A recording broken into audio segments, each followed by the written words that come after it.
night is quiet.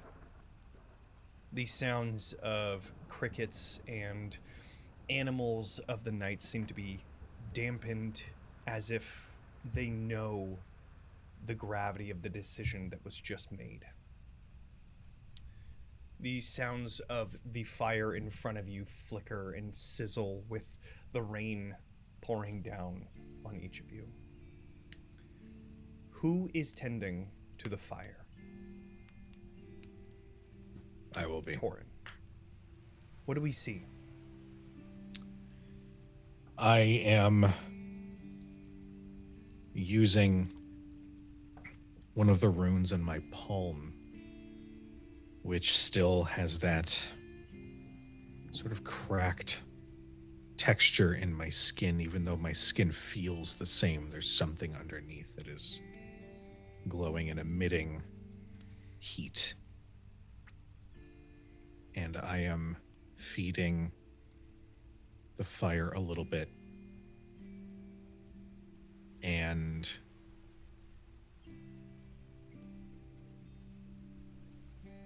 I haven't spoken too much since we left. My heart's a little heavy.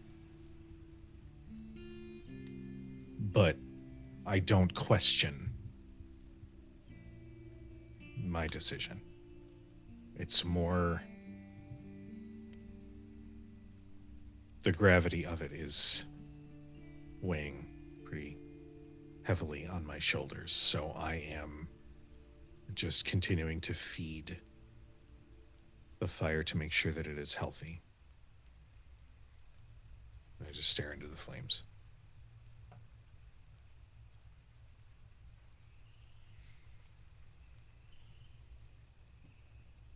Is anybody sitting near Torin?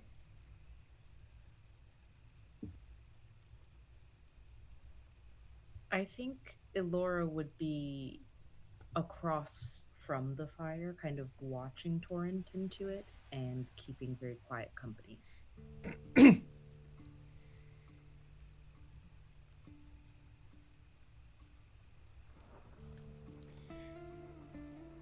Where is Crucible? I think Crucible is having, much like it seems many of us here are, is having a lot of complicated feelings, even despite the determination she displayed before leaving the city. I think she is trying to lose herself in task. So I think she's potentially hunting, not far off. Certainly close enough where if she yelled for someone, they would hear her. But she's just trying to seek direction in that and keep her hands busy. Okay.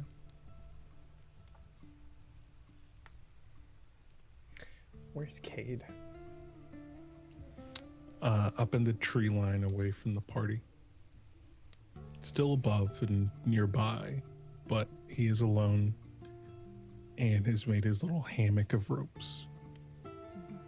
And it's just kind of sitting, knees tucked to the chest, and just staring down at everyone.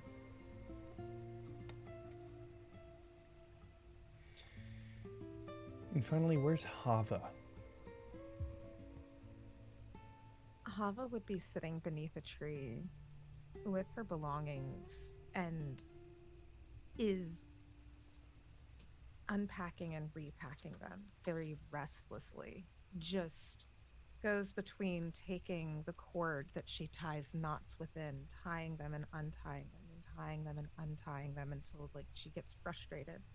Takes the things from her bag and places them back in, but that's not right either, and takes the things back out and places them back in, and that's not right either. She is incredibly restless and has been, for the first time in a long time, very, very quiet.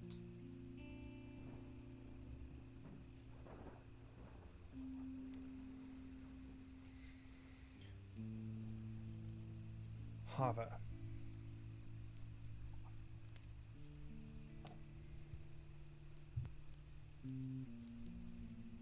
You pack and unpack multiple times. Things aren't exactly right. You don't... You know why things aren't right. You just left your one goal in this world: to follow strangers, to leave a powder keg ready to explode. And you tried to tell yourself that this is the right way, but deep down you knew something was off. Perhaps that's why you continue packing and unpacking. You don't want to be settled just in case something happens. You need to run back. But on this time, as everything is packed in your bag, you reach in with your arm of black fire. What are you reaching for in this moment? I think the first thing that she reaches for each time is a very elaborately decorated glass jar that she keeps the ashes in of those that she has put to rest. As you reach into your bag, your arm enters.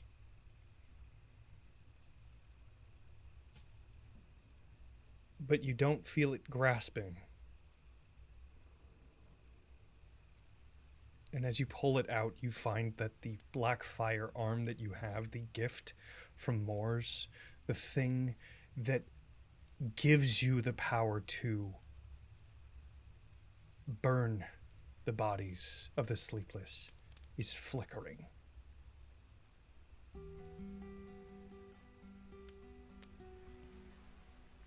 She takes her hand and looks at it still, and just very quietly, under her breath,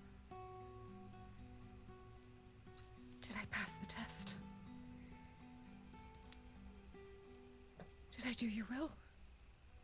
Did I fail?" You see, on the moment you say fail, it goes completely out.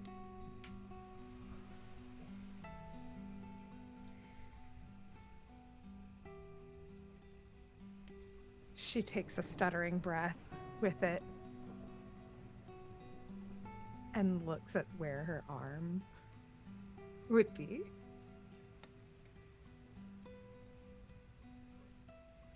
And just very faintly glances one way and the other and lets it lay down at her side and picks up the knotted cord with her hand. And is almost frantically with one hand trying to tie a knot, as if trying to reach back out. "Please. Please, I can do it. I can do it again, please. I can fix this. For her. Please. Mother, please." Can you do a presence roll, please?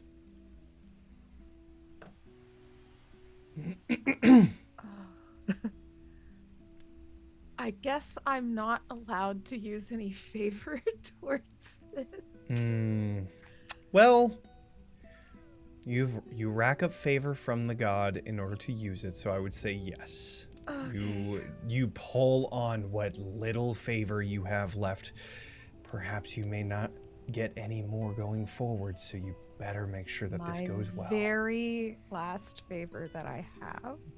Well, let's hope it works. Okay.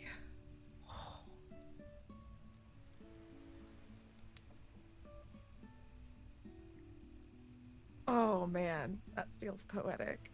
It's a 16 with fear and just a 1 on the hope die. Amazing.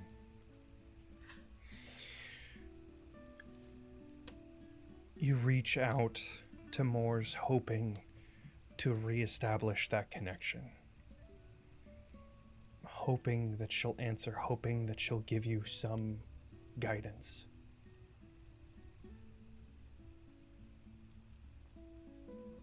And just before hope is gone, you feel this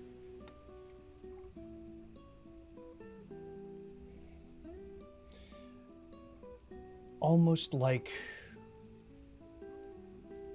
after the events of a very anxiety-inducing event, that first deep breath that you have and the slow exhale.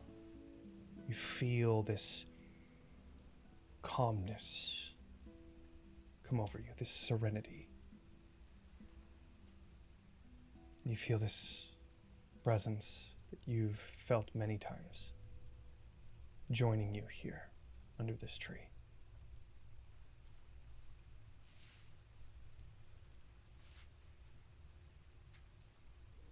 I'm sorry. I won't do it again. I'll help them. I promise. You feel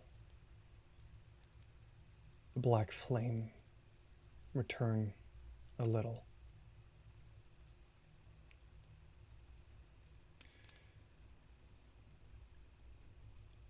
This feeling of emotion takes over you. The communication with the gods isn't always direct. Most of the time it's not. You feel this longing, this overwhelming sense of need.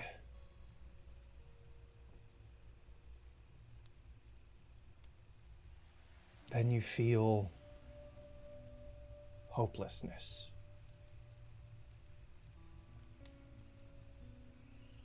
And you instinctively look towards the direction of the Cogswealth.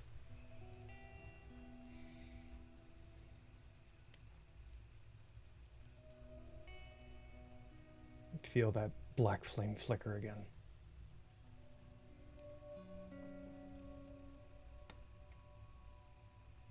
There's something that shifts in her, I think, as she looks at that flicker of the flame. Death, she feels that she's understood for a long time now. Serenity has been the thing she has struggled with throughout all of this. And in trying to choose, in trying to do what's right, in trying to follow them because there could be a cure, everything put in front of them could be a cure. Going somewhere with Kade, Cade's blood could be a part of the cure. Is this a part of the relic? Is this what it is? And I think that those questions lead her instead of into the flurry of like a panic that she tends to do when frustrated, has now got her clenching her fists. Now has her with, like, almost as if where that black flame is flickering, she's trying to hold on to it, like with a tight white-knuckled fist. And just even like the way that she sits, normally like making herself smaller, kind of sitting up a little stronger. She's determined in a way she's not been before. When we do go back, I will help them all. All of them. In your name. You feel the black flame rush back out.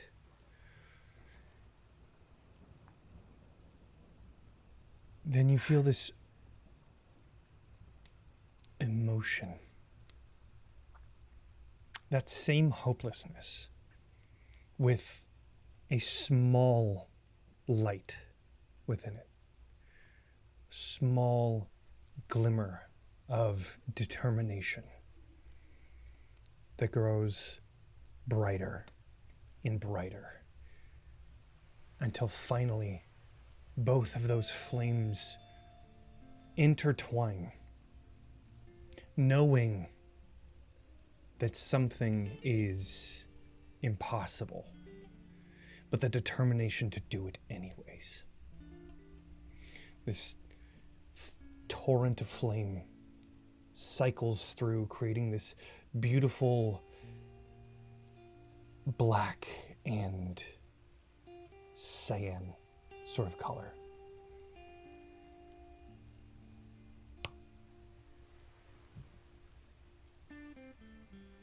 You feel different. You feel deadlier.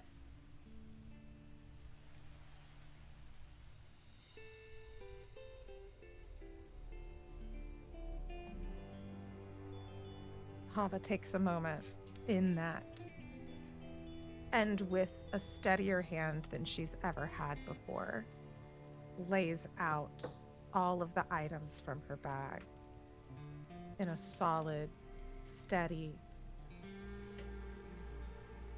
meticulous, and in a way now beautiful manner.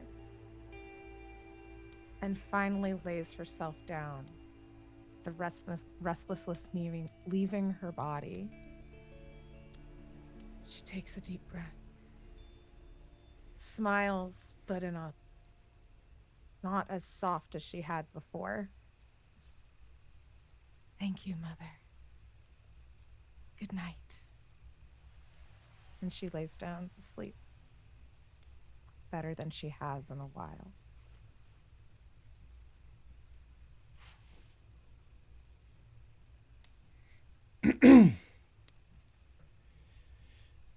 Crucible.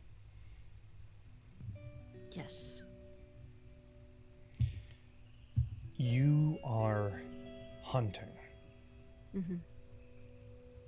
Finding tasks to keep your mind busy because of everything that just happened. Mm-hmm. It's difficult to keep that in your mind because, well, all of those that were left behind. Mm-hmm. Can you do an instinct roll for this hunt? Yes, I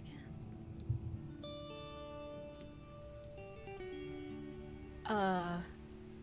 That's 2 12s. Okay. It's for a total of 26. That's a crit. That's the ultra crit. That is. Yeah. Why now? Yeah. Dice tell the story, I guess.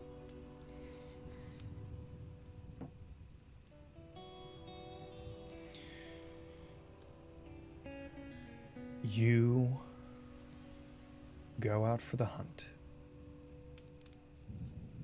And you find some small game, but you pass it trying to find something more. It's too early. You can't go back now. You need to find something better. You need to keep looking. Yeah.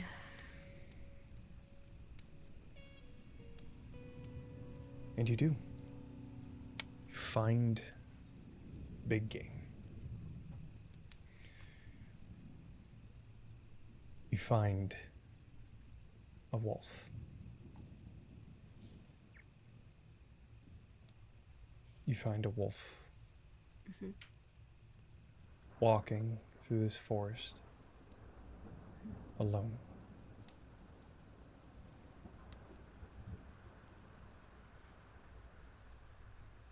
I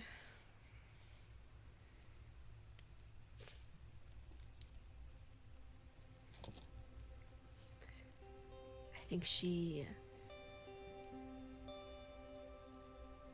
loses her breath for a second when she sees it. And she hesitantly knocks an arrow and makes sure that she is downwind when she does, so it will not pick up her scent. And she aims, and her pulse starts racing just a bit.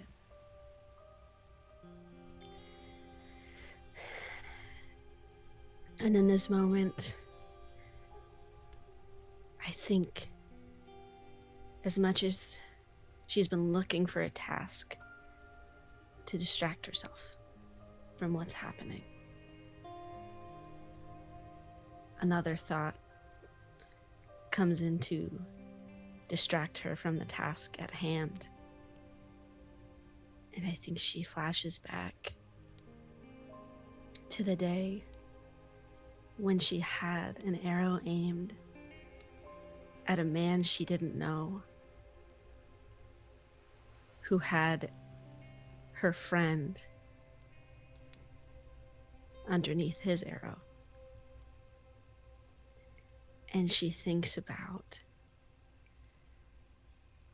all the people she has damned in the meantime in Cogswealth, because she is a selfish girl. And I think she takes a rattling breath in of frustration, and instead of loosening it at the wolf, who certainly reminds her of someone she knows quite well, she looses the arrow into the sky instead. I will show someone mercy today. I'm going to show someone mercy today. Fuck! And just... You see the wolf looks back and then bolts.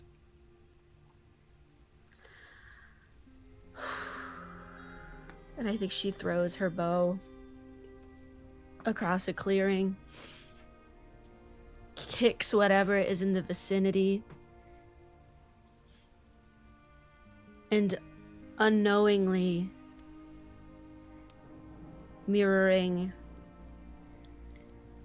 her friend Kade, just drops to the ground and holds her knees, because she's not going to let the people back around the fire see this, and she's going to process it,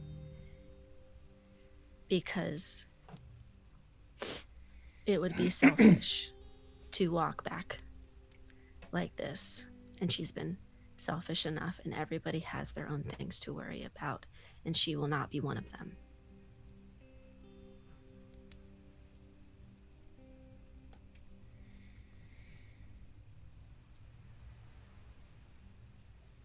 Kade.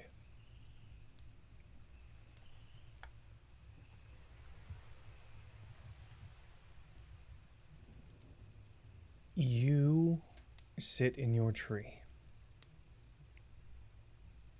waiting until the next day,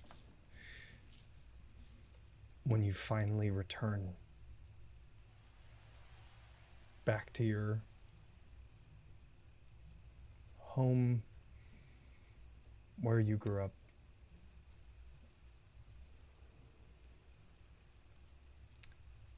You are a mere mile away from the caves. And you have everyone talking about Roila joining up. How are you preparing for that moment?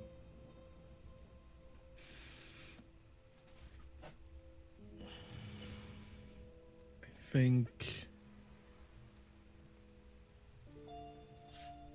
in an opposite fashion of how we expected to be, he isn't preparing at all. He is this swirl of emotions in his mind. And all that's going through his mind is what if? What if they won't accept him back? What if Ilora can't cure him? What if Roila kills everyone? What if? And it's just over and over, and doubt begins to seep into his mind. He's just unfocused, and his mind is a rattle of memories clashing with reality. For the first time, he felt like he had found community, and he never realized it when he was in the Cogswealth, because he got to walk around without being judged and just got to feel remember what it felt like to just exist. And now that's gone.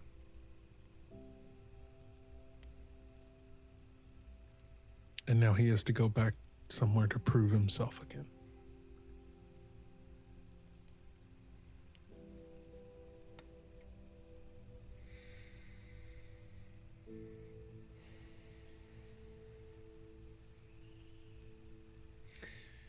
Torin, Ilora, we return back to you. The quiet of the night, the flickering of this fire.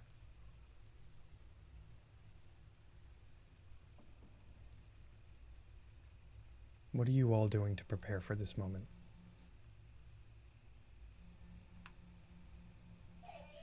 Ilora is very... I'm so sorry. That was hilarious. Ilora is praying quietly while the wild animals in the night in the forest. I have a button that my dog presses when he wants to go outside, and that is that. And of What course is the I had sound to be that it's very quiet. making?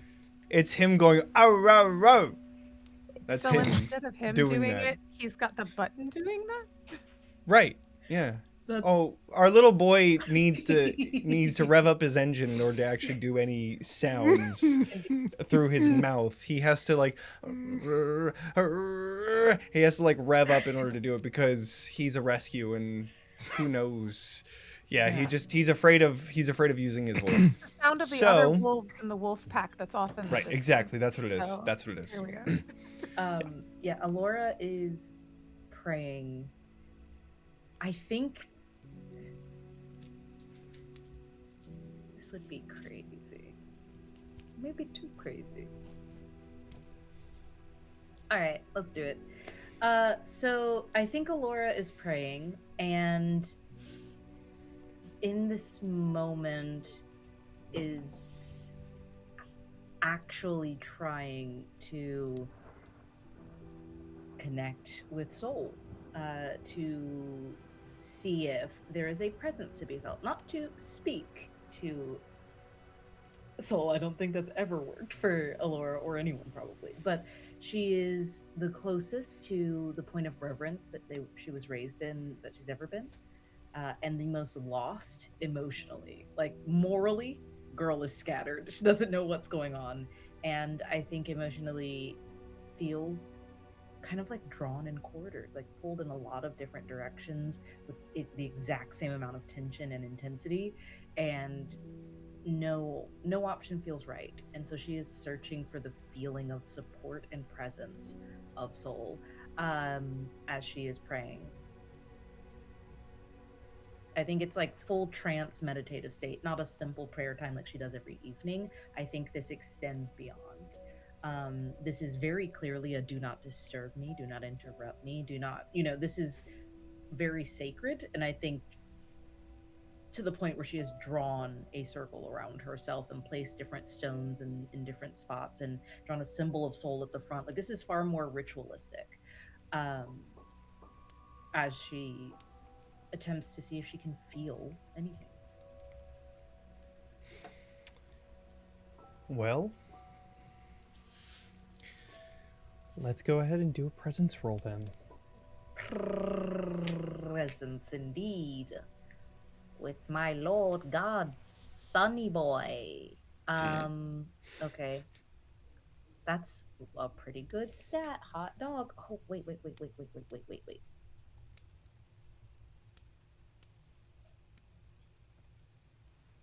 Nah. Okay. Right. Slay. That is I got a 1 on the fear die, but I got a 12 on the hope die. So that is Okay. a 16 with hope. Okay.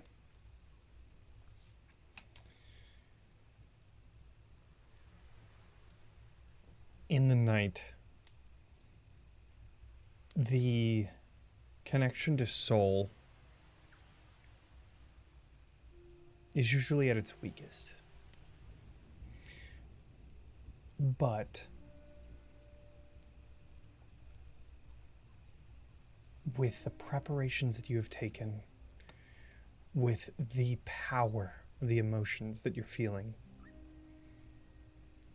and the desperation for assistance, you feel warmth, not just from the fire, but all around you.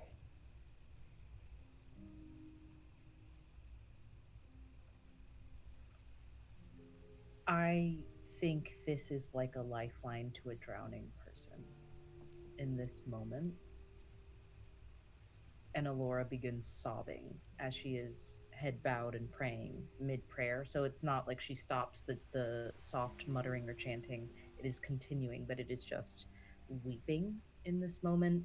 And I think internally it begins, it's like a floodgate opens, and Ilora is going to start like a full confessional of, I talk to you every night, but I don't think I tell you what is going on. And if I can feel you here, we should. Are you ready for an update, bestie? And I think Ilora will, for hours, truly, as long as it takes, from the second they stepped out of the harbor to leaving the Cogswealth an hour or two ago, she is relaying this with the amount of emotion, dilemma, quandary. And she's not saying fix it. She's not saying answer me. She is saying, oh, thank God you're here. I'm supposed to put my comfort in you. I'm supposed to put this burden on you. You're the God. You're supposed to hear me out. So she hasn't done this with anyone, alive or otherwise. And so she's going to, for lack of a better word, happy February, she's going to give it to God. It's above her now. And I think if she goes into the cave with any amount of like shame or guilt visible or like hanging on her, of course she's going to feel it. But if she goes in with the burden, she won't be able to make the decisions she knows she might have to once she gets inside. And so she lets it go and is basically like, in your service, in striving to provide the light and the cure and the best possible future for this world, I have had to make these decisions. This is because I am trusting in you. Don't have to say anything. And then Ilora will end her prayers. Yeah, I think Ilora is raising an eyebrow at God and showing an awful lot of gratitude. Like, in the proper reverence, she's like, what the fuck? Yeah. Yeah. I think And I think mechanically, this unlocks something I now have. I will not be using it at this time, but this is like the catalyst to opening up a door that I will constantly be swinging open at every opportunity that I have, Jonny. I am now your problem. Love it. I think as you are telling these things and that feeling of that desperation slowly begins to subside because of this connection that's made. You feel that warmth, something that felt like the sun before, the rays of the sun hitting your skin on a nice warm summer day, quickly changes to that of the warmth of embrace, of someone giving you a long hug so that you can cry on their shoulder. The feeling of companionship when you're feeling alone. Especially in the moments that you tell of making one of the hardest decisions you've made just a few hours ago. You feel as though everything is meant to be as it is. And that feeling lingers with you for a while.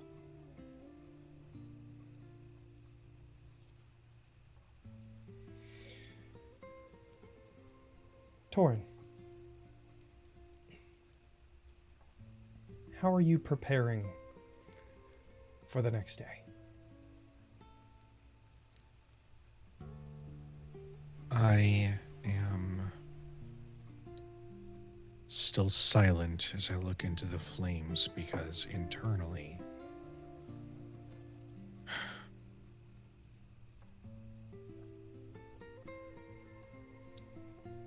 I am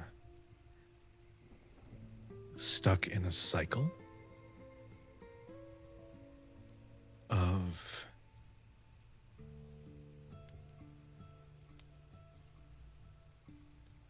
a little bit of guilt, not for the decision to step away from the Cogswealth, but more what it means. And I am having these thoughts of playing out what a conversation with Bannon would be like. And how in almost every one of those, because of the weight of that guilt, it always ends with me feeling like I have betrayed him. I have his ring around my neck. I've had it around my neck for 20 years. And yet right now, given my determination to say that I would let everything burn if it meant knowing that Roila was safe, I am stuck feeling and picturing the look on Bannon's face.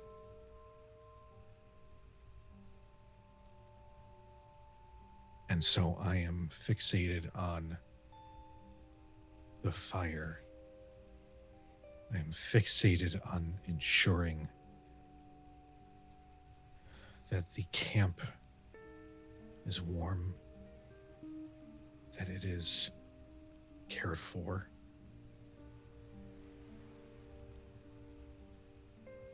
Because I don't know that there's anything else that I can do where I won't feel even more like a monster.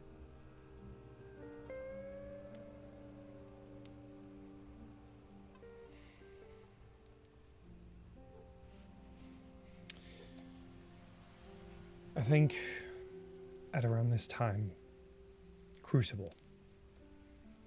This is around the time that you return from your hunting. Yeah. Is there anything that Crucible does? I think before,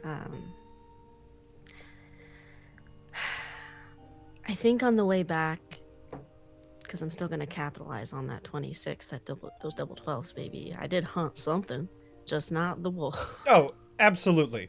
Yeah, for sure you got something out of it. I think there's a couple of times on her way back where she knows she has to come back with something to lift the spirits, because if we can't be fulfilled in our hearts right now, at least we can be fulfilled in our bodies. So hey, Daniel. So I think there's a couple of times where she stops, where she's like, in moments of desperation, she knows how to find a burrow. Like on the brink of starvation, you hunt what you need to. And she stops and she knows the exact right angle to shoot in to skewer whatever is inside. But again, still has the idea of mercy on her mind, though it feels too little too late.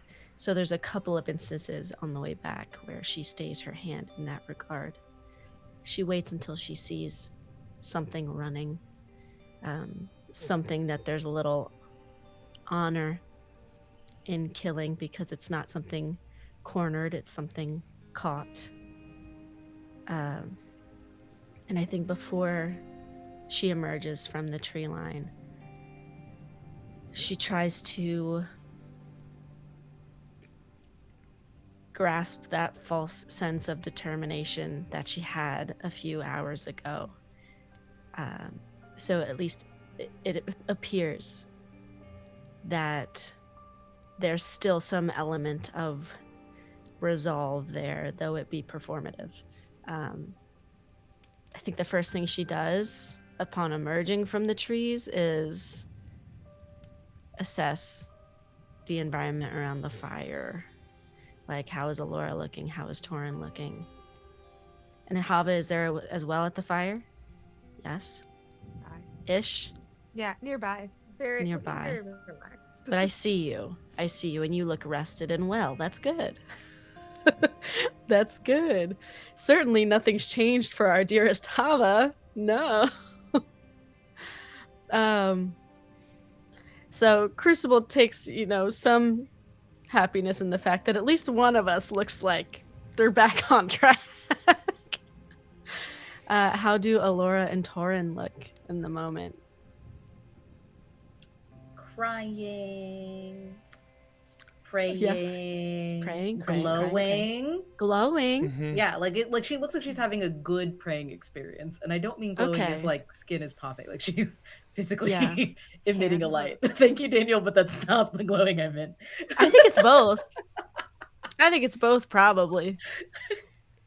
It seems like she's having an actual like divine moment. Yeah. she's So she's Crucible good. is obviously not going to interrupt that, because Ilora's glowing both inside and outside. And what about Torin?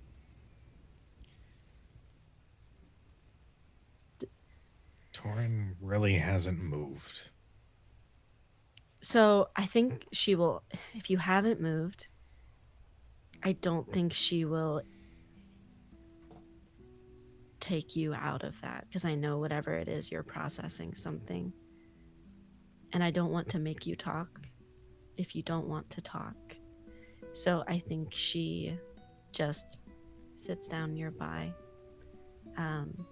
close enough that Torin can hear, rummaging or stirring, as she sits down,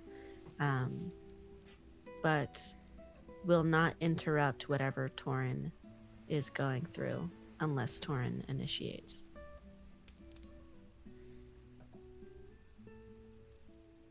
And I start cooking, obviously. Right. Yeah. Did you just roll something? What did you do? I heard it. I decided to roll to see if he would let the walls down a little bit more. Yeah.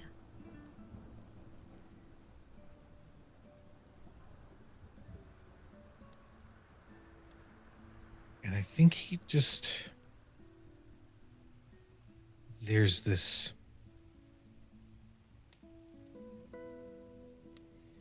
wordless feeling at just knowing that you're near.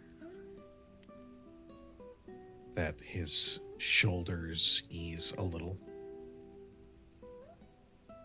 But with that, some of the guilt is now evident in his face. And I just simply say,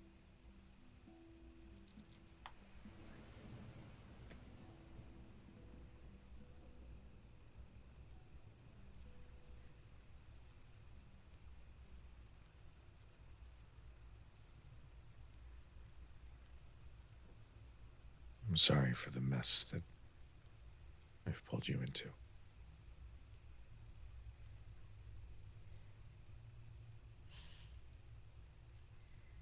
You think you pulled me into it?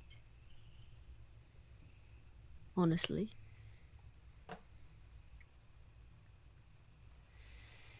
I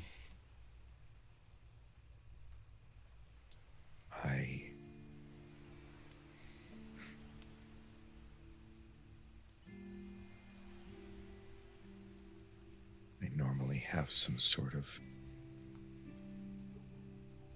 deflection or dismissive thing to say right now, but I don't have anything. I don't have anything that I can say.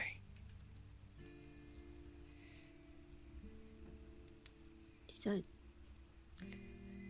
I think she walks away from the fire for a second and sits down beside Torin.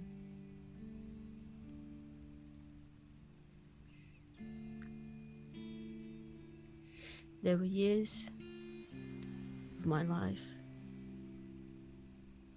where we talked less. And I don't know. I can't fully know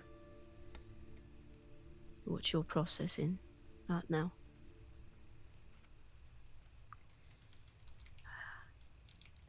I've been next to your shoes, but never in them.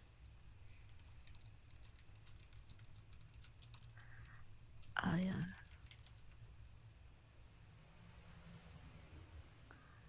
don't know if you're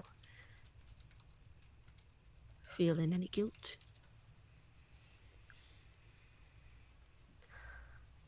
Me too. But can I say something?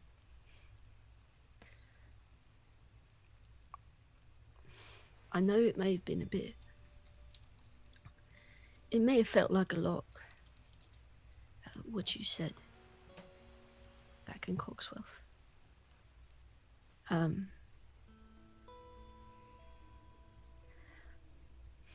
But for you to say so honestly what you need in that moment with candor, and it felt like something you were saying with your heart. And I know sometimes the recoil from that can sting quite a bit.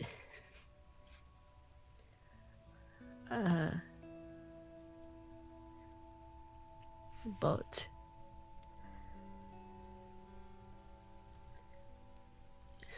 you said it so strongly. Maybe it's a wrong choice for some, but I don't think it's a wrong choice for you.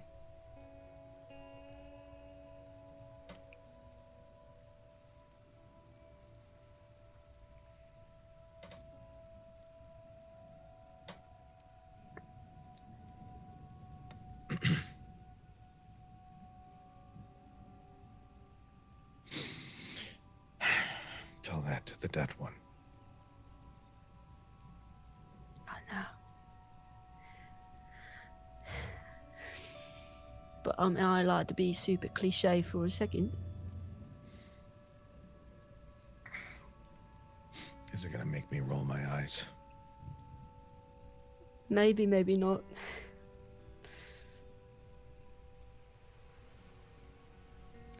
I know he would want you to be happy. I didn't even know him. And I know he would want you to be happy.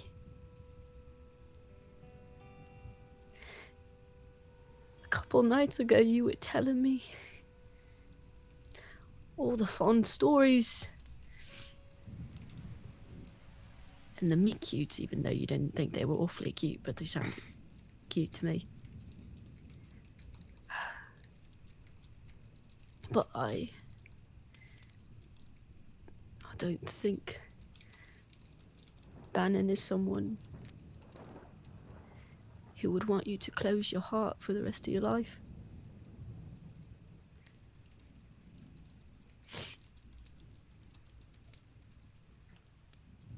You've opened it to me, and you can open it to other people.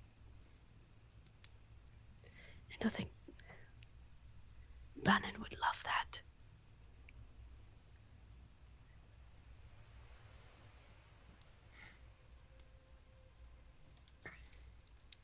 This is foolish. It is foolish. Hey, listen. I never said I wasn't foolish. I think I just put my arm around Crucible's shoulders and I just pull her into a hug. She relaxes into it in a way maybe you weren't anticipating. Like she was looking for an excuse to fall apart a little. And we'll sit there with you quietly. I think it's a little bit of a mutual moment there.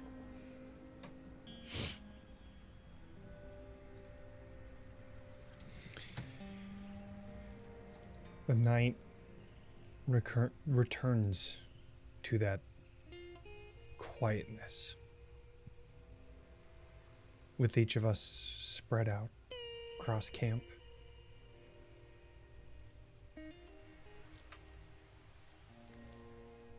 Each of you will be getting a long rest, so feel free to do your rest moves. However, I think that this is the perfect time to go to break. Oh, yeah. So, I thought you were about to be nasty, Johnny. I was scared. No. I thought that, however... You never can tell with this one. You think No. I'm just gonna attack you in the middle of the night? I Yes. would never do that. I would never do that. do I would never do that to you. That's the other guy. Nah. No. Jesus. But we will go onto a break, and you will absolutely want to be here after it. So stay tuned. Oh, but before then, let's talk about the sponsors of the show. Sirenscape, y'all. Incredible ambiance right now of a nice little nighttime fire, campfire with the party here just being super sad together. Songs It's to cry great. to? Yeah. If you Songs to want cry to, songs to baby. cry to, check out Sirenscape. We're going to be doing a giveaway. So if you want to join in, all you have to do is !Blighter once I get it all set up. But until I get that set up, Kelly, why don't you tell about Fennec and Finch Dice Co. Fennec and Finch Dice Co. Let me tell you. I'll tell you what. Listen, I've been fighting the urge. I'm being so strong, and I don't know how much longer I can hold out. Being very brave. I've already bought so many sets, and I need to stop. This is a good ad. This is unscripted. This is authentic. I'm really trying not to buy more dice right now, and I'm running out of excuses not to. If you want to know why I am so tempted, you should go look at the website and see what they have, because they really have some stellar dice. And god damn it, I'm gonna buy more. Use Bitten 10 at checkout for 10% off. But god damn it, I'm gonna look at them on break. Well, Bitten 10. We have the link in the chat and the episode description when you're watching this as the recording. We have the raffle going for the 2-month subscription for Sirenscape. So, over to Daniel. Everyone, set your calendars. Yeah, that's right. Yeah, let's go. 21st, because guess what? I'm taking over this time. I will be GMing these nerds to play a game of Daggerheart in space. The best place to play Daggerheart, they say. No one does. I just did, though, so that technically counts. They all do. Of course, the cast is coming together to help raise money for Justice Frontline Aid, an absolutely wonderful organization doing great work. But that's not all. We have guests, people. We have guests joining the Bitten cast. Oathbreaker Carrie, Danny G, Diana the Rose. It's phenomenal. This is absolutely wonderful. And shout out to all the amazing sponsors who are supporting, from Daring to Press to Cantrip Candles to Sirenscape. Thank you so much. This is super exciting. February 21st, 7 p.m. EST. All right. We're so excited. It's next Saturday. It's gonna be awesome. So excited. I get to play. Yeah! Sorry, everyone's ears. Johnny screamed into his microphone. Johnny's quiet, sad storytelling voice disappeared. Oh, no mic awareness. But hi, Raiders. Also, Raiders. Raiders. Welcome in. There's a raffle going on right now for 2 months of Sirenscape. Yo. Yes. Why don't you do that? Raiders, go over to Talking XP. Type in !Blighter, and then we add it into the raffle for 2 months of Sirenscape. You should go do the thing. Do it. In the meantime, for those lovelies, we're going to go on a quick 10-minute break. So get yourself a snack, get yourself a water, take your medicine if you haven't. We'll see you guys in about 10 minutes. Be right back, everybody. See you soon.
We move to a different place.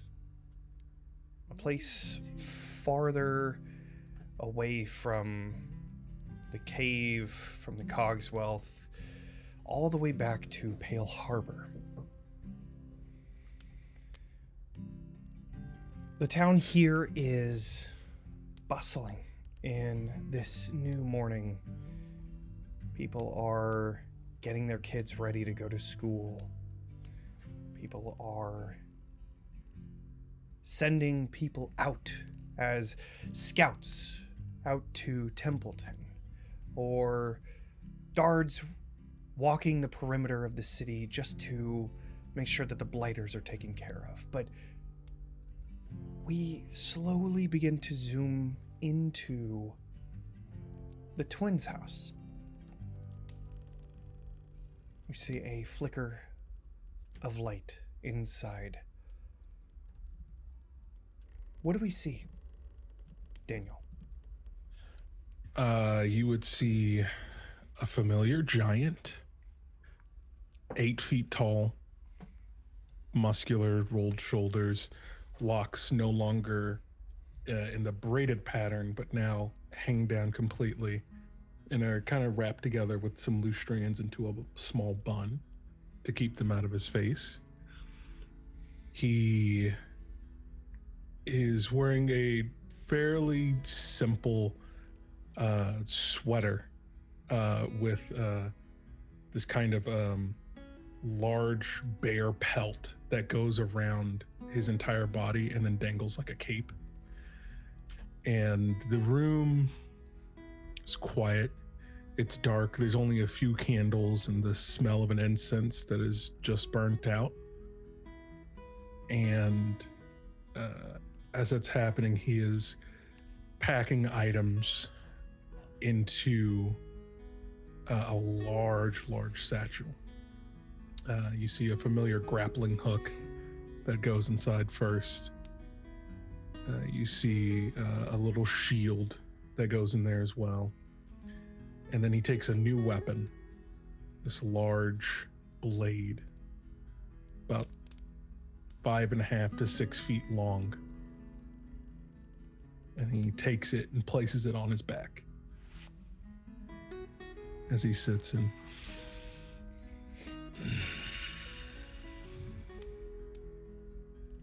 just looks over everything one last time to make sure he's prepared. As that deep exhale ends, you hear a knock at the door.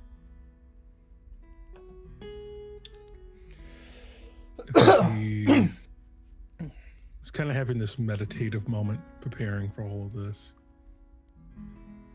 but kind of brushes that aside. And you see in that moment his third eye on his forehead opens around where his brand is as well. And instead of the iris being red, it's now purple, as it kind of has a small glow to it. And then he walks and opens the door. On the other side of the door, you see town leader, Mirabelle. She has this large bag that she just got off of a cart that is parked in front of the home. And she carries it over.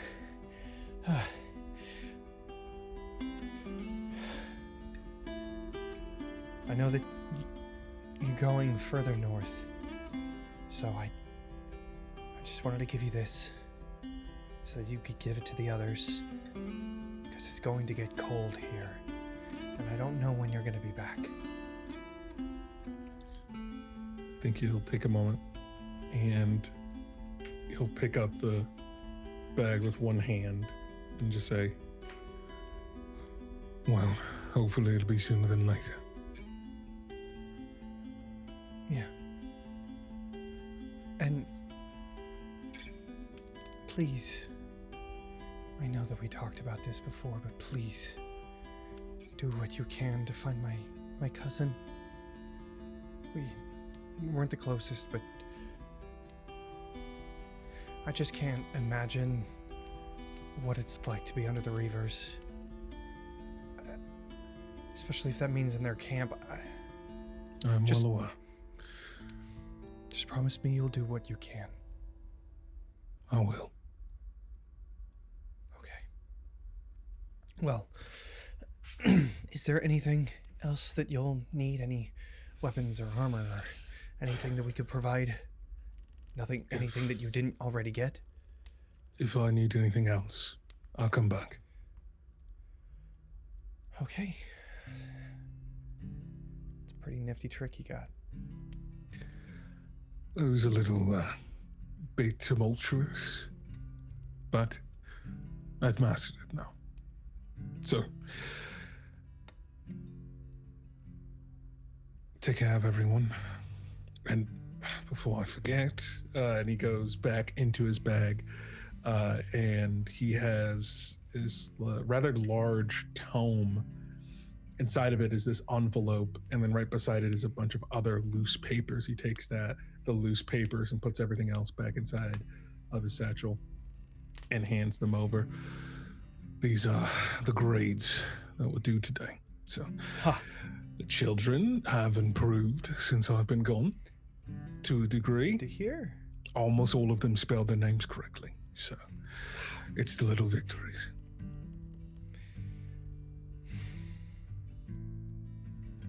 I'll keep an eye on everything, and I'll make sure the kids are improving while you're gone, and take good care of them, okay?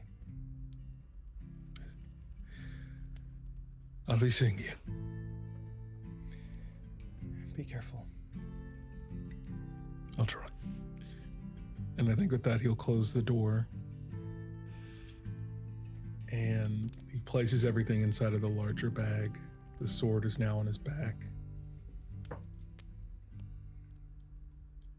And he just stands in the center of this room, just taking one last long look at this home that him and his sister have built. And then he'll say, "Open." And his shadow will spread like flooding water across the entire floor. All the lights and the candles that are still on, before they die out, their shadows flicker like a solar eclipse. And then he just steps forward and sinks through the ground. And then the shadow disappears.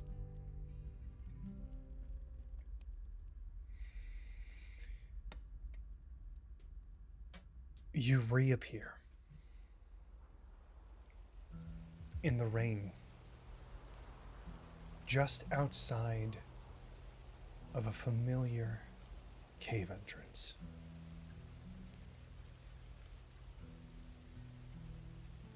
You find down the road a few familiar travelers.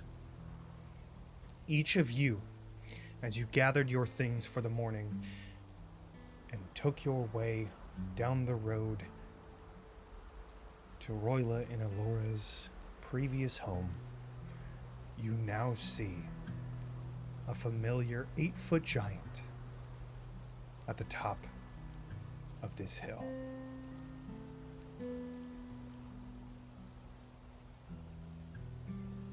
Ilora, I think, is too, like, her body moves first, and so her wings don't do anything. She starts sprinting until her brain catches. And then her wings will go vroom, vroom, very, very wide as she shouts out for Roila from afar. There's this moment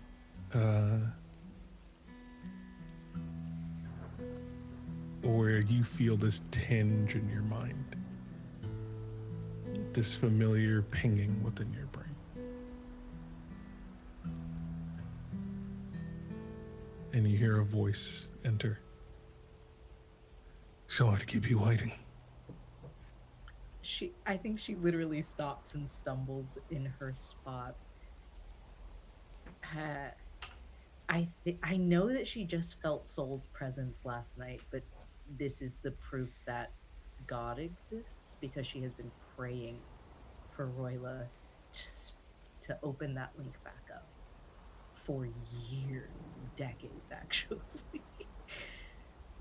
And she'll stop, and I think the smile is like a twitching thing, like a manic, like she doesn't know like which expression to stop on. And she responds, "You are right on time. I have missed you so much." And she is crashing into him. I don't even know if anyone else has noticed that he's up there, but I think Ilora is like, it's As too you late. try to get closer, the faster you move, the more it feels like you're being pushed away by this unseen force. She slows, and then I think she looks behind her. Does anyone else seem like they're having a hard time seeing Roila moving forward or anything like that? I think what they would see is that it's just like Rain is moving just a little bit slower the closer it gets to him. Yeah. Are you really here? I am. This is, you'll have to move a bit slower the closer you get to me. For how long? This is a bit Okay. permanent. You've been dabbling. It's a new... I'll move closer to you. You just feel the weight of gravity being manipulated around him in this defensive bubble that's just always active now. Yeah. I think as you get closer, you like see her kind of lean back, not away, but like just feeling the force of that power. She opens her arms up for a hug the closer you get instead of coming to you because of that force. But she is like trying. Brings you in for a big old hug. Yeah, it is very close, and you feel the like twisting of one of your locks in her fingers. You're like, "This is new. How's everyone? Are the kids all right?" Yes, they're doing well. They're doing well. Good. There was a little bit of scares in between with some of the defenses, but everyone's doing well, as well as Snatch. Before you move out of this hug, and she tightens. Yes. We've picked up a bit of a stray who claims to be one of... You've got a couple of strays down there. No. There's one in particular that you really need to know about before we break contact here. His name is Kade. From the caves. You're his murderer. And also Hava's here. And she like turns towards the group. But she doesn't let you go. Like she's got her arm around you and her wing is out as if trying to make sure that Kade doesn't do anything rash that she can't block. In your mind, you hear Roila say, "Is this going to be a problem?" Quite possibly. Absolutely possible that it will be extremely violently problematic, yes. He believes deeply in Asher. And wants to return there. You were to stand trial, did you know that? Well, then I shouldn't keep them waiting, should I? I was really hoping that you would say... Well, it's a "Well, then pleasure we to never go meet back." all of the newcomers as he begins to descend down the hill, along with some familiar faces. And I introduce Roila out loud. I just go, "And this is Roila. I've been talking so much about him. Hava. Oh, Kade." And it's like a very... And I don't even know if I can see him, because like, Kade's often in the trees, but I think I'm Kade alert. is following behind, but about half distance, and he's just...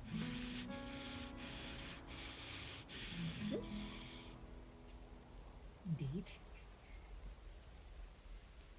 Right. Oh, so we found him. So we can go back now, right? Back to where? She just looks blinking at Ilora. Possibly. Possibly yes. Possibly no. Possibly yes. There's so many possibilities. Torin, Crucible, Roila's back. You got new toys, I see. Actually, it's all old toys. And if you look closer at his blade, you see it's the hilt of what used to be his staff mixed with like his gauntlets that were broken. And he's just made a singular massive weapon that's an amalgamation of everything they've collected on their journey so far. And he just turned it into one sword. You know.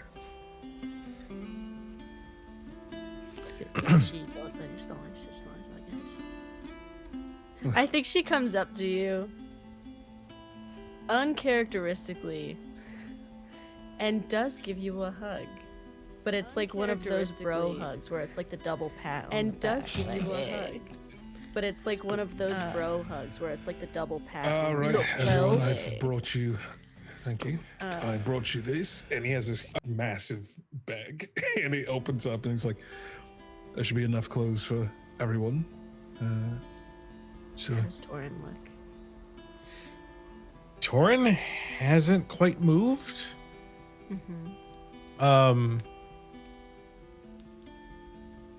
He's very much unsure how to be a individual who can communicate and move and be normal.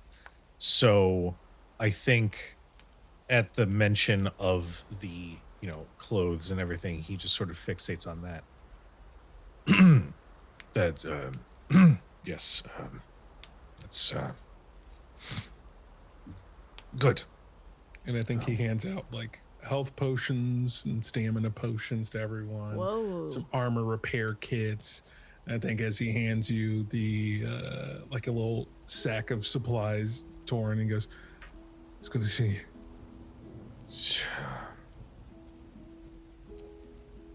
You've missed a lot, but it's good to see you too. How's Snatch? Doing well. Doing well. He's been helping secure the routes between Templeton as well as the Pale Harbor. Of course he is. That's good. And how are you? Doing different. I'm doing well. With the gravity, I can understand the difference. Yeah, it's not just that. And I think as that happens, Kade starts walking up the hill a bit and just says, "We need to keep moving." Why? They probably already know we're here. If they are in there at all. Yes. All right. Well, then you all let me know when you're ready. I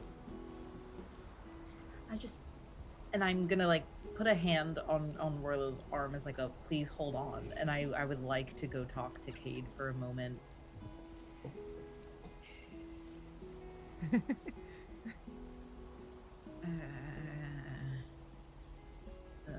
Oh, how uneasy I feel. Where is Kade walking off to? Like, how far is Kade walking? He doesn't get very far, only okay, a good. few steps. Yeah. Kade.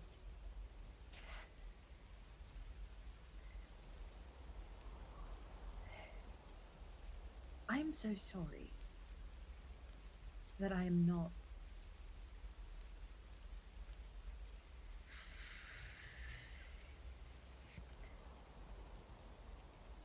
I have no idea how to be a messiah. Let's start there. But for me, going home, just racked with doubt. You know? I can understand that. I don't know, it's in there. I don't know who's in there. And my brother is back. Yes, he's very much changed. And I know that you and I are diametrically opposed on a few key issues. But please believe me, I want to help you so badly. I want to cure everyone.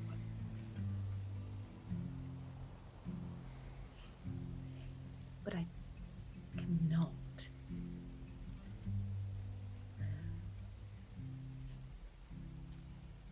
Do you mean him harm?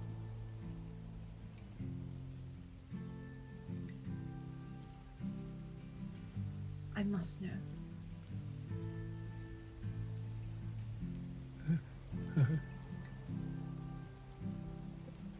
And I think before Kate even has the time to respond, Roila will start approaching.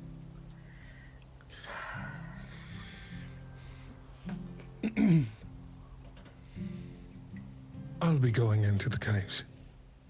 Now. Okay.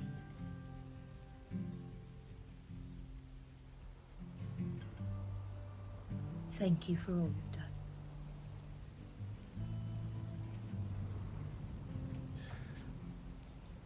Ilora, you don't have to go in there.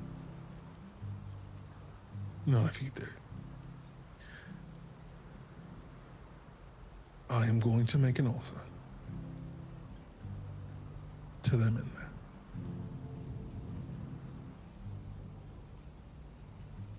And see if they find the terms acceptable. I am sure you will, Roila, and that is why I will be right next to you when you do. As I always am, when I can be. And I am very capable today. You will not be entering that cave with that Kade without me. You are not the only one who has changed. And I am not leaving you. All right. What are you offering? To the survivors, a new home. I will teleport all of them to Templeton. I, over the course of the last few weeks, have been securing Templeton by myself, teleporting back and forth between Pale Harbor and so forth. Safe. They can repopulate there, be safe there, start a new life away from the caves. It is the least that they deserve. And it would be on one condition.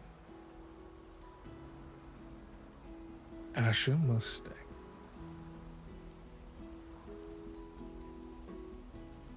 Stay? To what end, Roila? Stay? As in sit put, or as in stay behind for a separate punishment?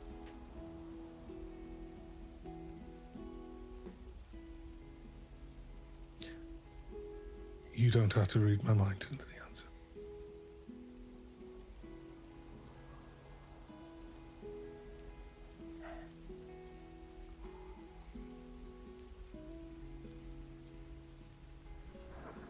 We left a city behind for you. A city of people. Run by blighters. Because the chance that you could already be in there with them was too great and unacceptable to every single person in this group, besides Kade.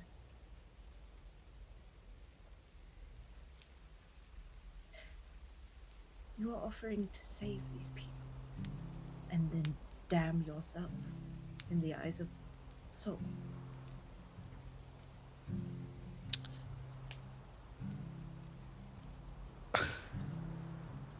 I no longer serve Soul. However, with all of that being said, the reason I need Asher for the cipher. It's for the book. They would have the cipher. And since we're already here, if this in tandem with everything else we intend to do could possibly lead to a cure, I think it is worth setting an end to the past and possibly finding a new path for the future.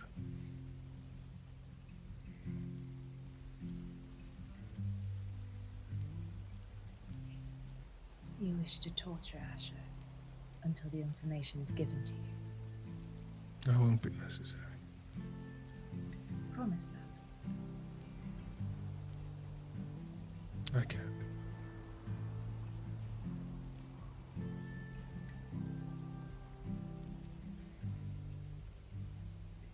I will not be leaving your side.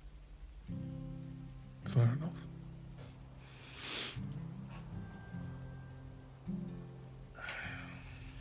I think Ilora is not convinced that this is the right way to go. But her whole life she follows her brother's lead. And so until she actually disagrees, because she doesn't know the situation yet, she's going to take his lead for now. It seems like a plausible solution. So until there's a backup plan that needs to happen, or, you know, a worst case scenario, Ilora will follow. I think continuing in the mind, he says, do you think we could truly trust Asher to their devices? If we were to let Asher go back with the survivors to Templeton, they would not be free.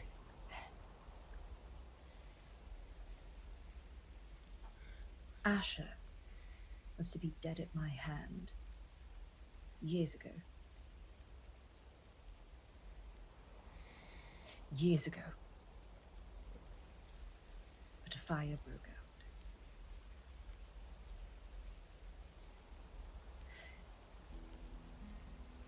If you say it will not be necessary, good. I would like to send Asher back to Sol. Personally. Once you have what you need.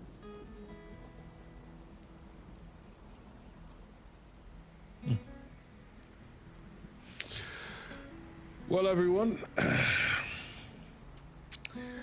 I must go stand trial. How much of that did we hear, Jonny? How close were we? That was all I mental. You think- didn't say anything out loud. That last part was The mental last, for but sure. after we had Yeah. started Last walking bit. back, yeah, after we had Yeah. been like, I'm gonna follow you. The other part, I would defer to both Daniel and Meadow on how loud they were talking, if they think that somebody would have been able to hear them, or if they would have had to like really try to listen in, and if so. I think spotty parts about like anything involving like Asher's fate or torture, definitely not. But things about like taking the survivors to Templeton, that is in there. And I- Ilora was never and will never be like hush tones. Like you heard anything she said out loud. Anything in the mental ink, of course not. Okay. I need you all to understand that this is very dangerous. But assuming, and I think he's looking at the back of Kade and then looks back, assuming now that you know everything about my past, all of the sorted bits, you all know, some way, shape, or form, I have wrongs that need righting.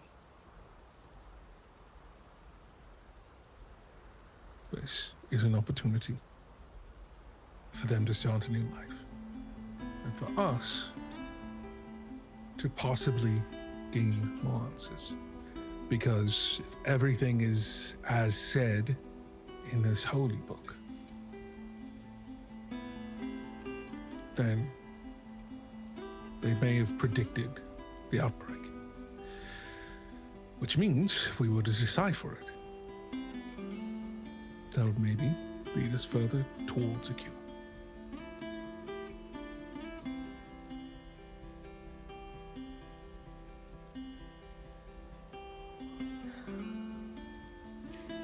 If this was meant to be some sort of pitch for us to continue traveling, knowing what has happened and what you intend, you didn't need to pitch it. I was already sold. I just needed everyone to be well aware. I think Hava has a moment, either looking to Crucible or Torin or Ilora. It's like, Yeah. I'm sorry. Hi, I'm Hava. We were here Hello. under the impression that you were immediately going to be killed by the people that are in these caves. Is that or is that not true? No, I don't know. That's news to me. I just got here. We just left somewhere that needed our help very, very rapidly to come here under the impression that by being in those caves among those people that you were going to die. Well, wherever this important place is, I will be sure to take you all back there once we have completed our business here So, a and done what trial. we need to do at the Reaver camp. Just kind of looks between everyone. I knew of us coming here. A trial. I'm guessing the outcome is death, if that is the intensity. It will not of be the- death.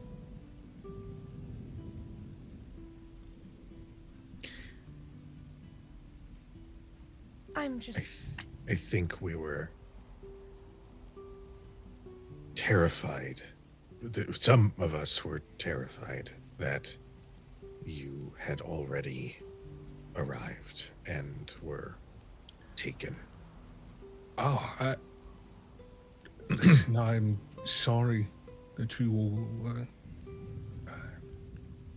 such rushed in such dire straits. But I am here.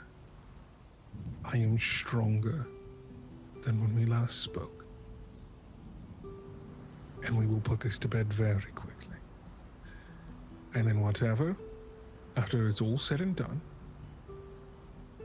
whatever town that needs help, we can keep that in mind as well.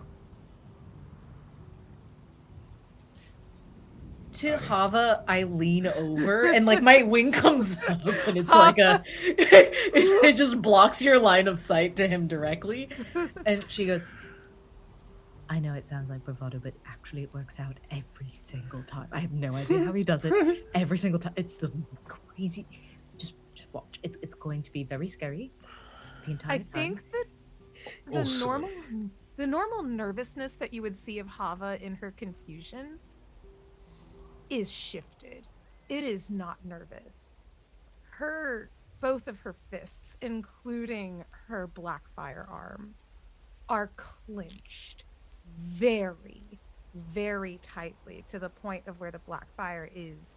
You see strands of cyan that seem to be whipping around, and where her hair is, and like with her emberkin nature, typically there's like the smell of like burning incense, different things. This feels like burning rot and leaves that you smell here. Her mood is shifted. If it could smell like anything, it smells like betrayal. And she's gonna like move her wing open to like let that air out. Yeah, she's just having a moment of. Then I get. Hova, is there a problem?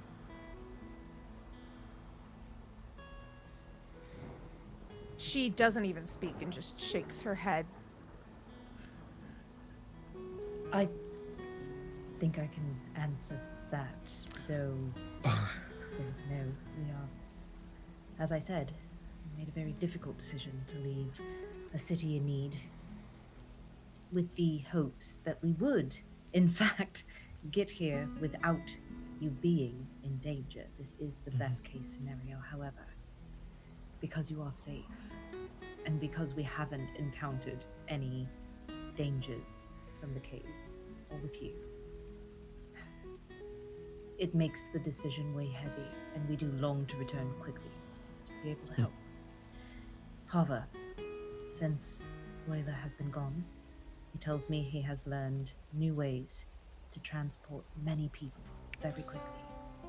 Yes, I can teleport between locations that I've been to prior. Before we go and get no fire, by the way. Yes, I know. I don't know if you can dim your hand, but I would not hide the gift that my mother has given me. well, this will make for a fascinating conversation. Oh, Hava just nods, but she would then, in that case, if that is the case, cross her arms so that then her black arm is further behind the other, and just. I will Roots. say, if Crucible can, to make you feel a little less isolated in this moment, she will attempt to make eye contact with you, because there is something far too cavalier about the edge that Roila has approached us with. And there seems to be there's a hardness to Crucible's expression, like she's listening and she's quiet, but she doesn't like what she's hearing, and she doesn't like the tone with which it's being said. And she doesn't like that this friend that she was excited to see, I'm not feeling the warmth I was expecting. I'm feeling a goal-driven man. And that's priority and paramount.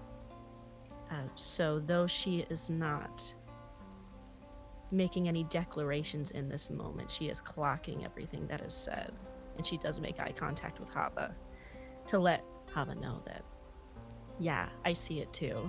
Okay, yeah, I think that Hava in that moment, particularly after Ilora moves her ring out of the way, kind of just has a nod. And then just kind of shifts away, and that happens to be towards where Crucible is, not like buddy within it, but another one of those shared glances as she, adjusts her pack and then waits for the decision of the others. Recognizing the tension and the shift, I would actually kind of like to step a little closer and just say,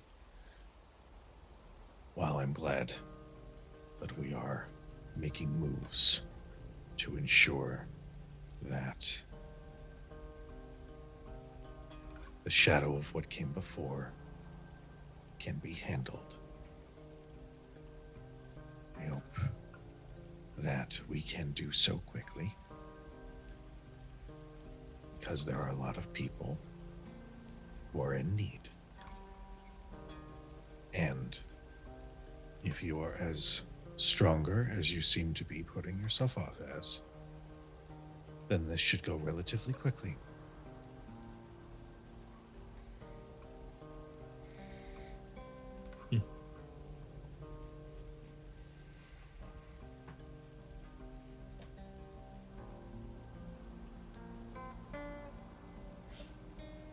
And even though his words are somewhat like reaffirming what has been said, there's a little twinkle in Torin's eye as he sort of puffs his chest just a little as he's looking right at Roila, and then looks over to Kade. This shadow must be addressed. before we can continue on. Not just for you.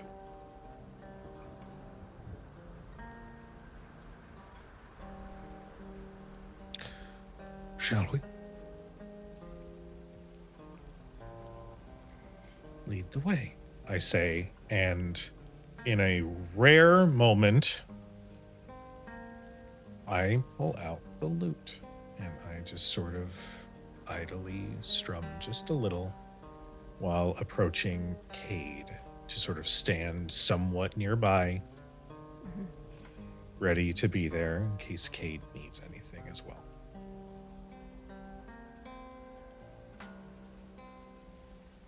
Okay. There's like a sinking feeling in my gut. Like, Roila has not passed a single insight check for Ilora. Like it's not. It's like every single time it's like, oh, that's not quite right, but it's Roila. That's not quite right. Oh, but it's Roila. That's not quite right, and it just keeps happening. Yeah. She has been desperately needing her brother back, and now that he is here, she is going to slip into her old pattern of following behind him. So even though it doesn't make sense, and even though it doesn't feel right, she is going to follow. Okay. So then, Roila, do you approach Kade before going into the cave? I just say, lead the way. And just with a look, Kade begins to guide everyone into the cave. All right.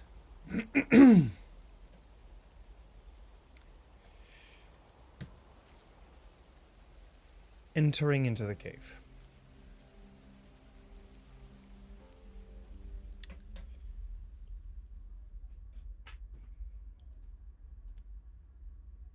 Let's get the music just right here. I don't like that. Entering the cave, the sounds of the rain and the wind slowly dissipate as the sound of echoing footsteps remind you of your past. Passing through the entryway, you enter into a about 20-foot wide chamber. Kade, you recognize this area as the last place you had been before being alive. This was where Roila killed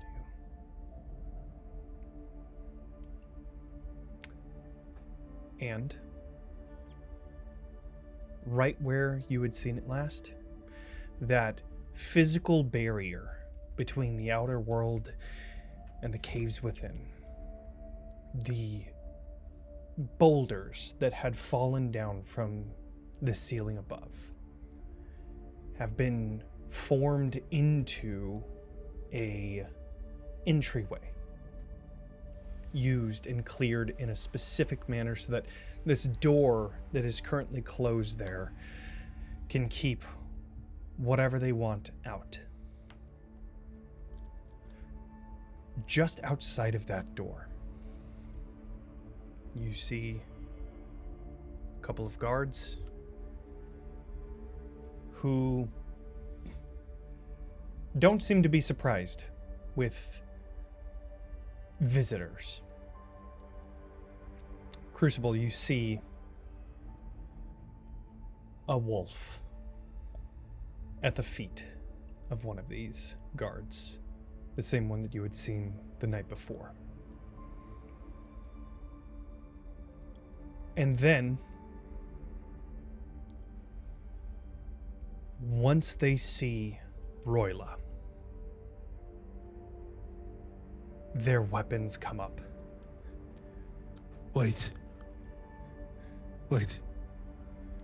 He pulls down his mask and he pulls out his flickerfly blade and begins to tap In code, I have brought back the Chosen One and Roila to stand trial, free of their own will. Of their own free will.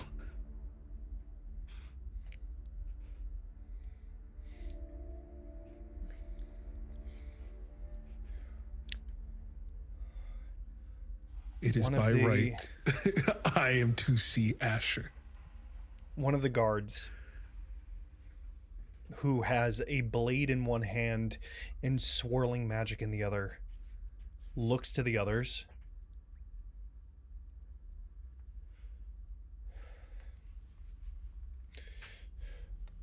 I need to speak with Asher then.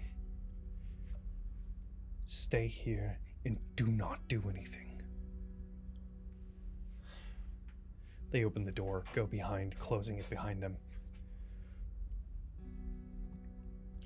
This, It's just a small little thing. of course. At that, I specifically sort of move around to sort of stand like diagonally in front of Roila, just so there's an additional buffer between these guards and everybody else. I don't show any sort of malice or anything, but I'm just positioning myself. Just walking in front of. So Kade is the one that just, right? Because now I need to keep track of who Daniel is playing. Cade was the one that did the tapping. Yeah. Okay. They were ready to murk Roila on sight, right? Jeez Louise, what the fuck It did I didn't. do? It didn't look like they were ready to murk. It looked like they weren't expecting to see Roila right now. I do think stop making that face.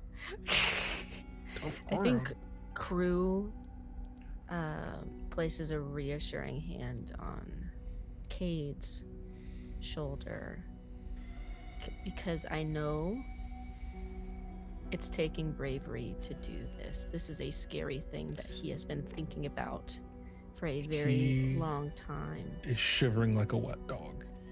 Yeah. There's like, you can feel every bit of him rattling. It's a mix of adrenaline and terror. Okay. I think she just mutters out "You did well," and just "You did well. It'll pass." Okay, cool. Okay. Okay. His spot's temporary. We have you two. Okay.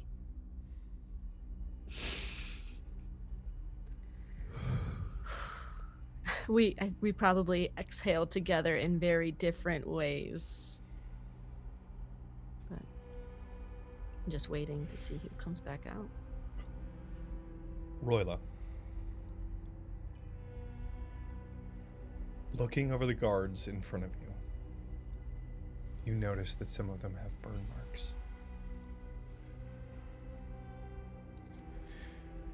And as you notice that, the door finally opens back up.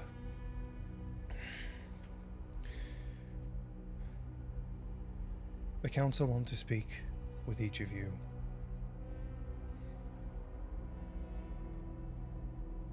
Together. But we need Ilora to tell us if it is safe to bring him back in.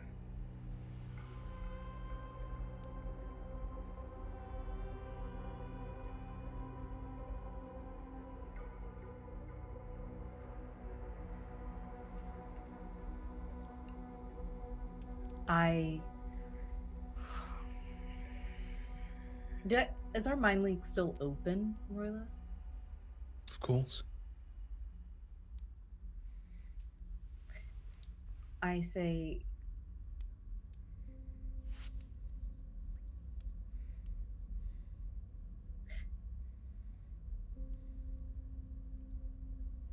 you promised me this time we're gonna save them.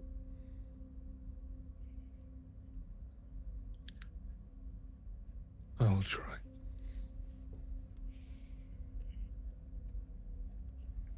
Take my weapons. It's not your weapons that make You say this out. Do you say that out loud to the guards or back to Ilora? I say that to Ilora. Understood. It is Continue. not your weapons that make you dangerous. You know that. It's an act of,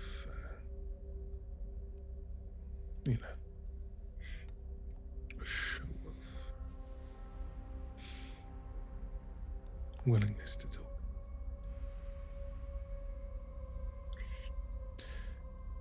Ilora stands and starts to walk over towards Roila and holds her hands out for your weapons. She hasn't said anything out loud to the guards who have asked her if it's safe to bring you in. So this is kind of the show she's making. She's like, if it's safe, give me your weapons.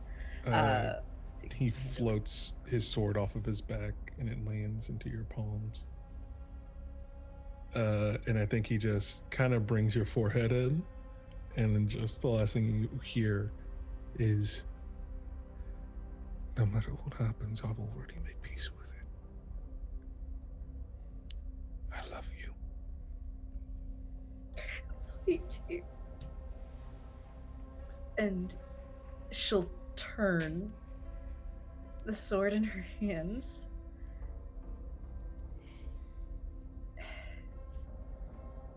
And she will say, I must speak with my lord.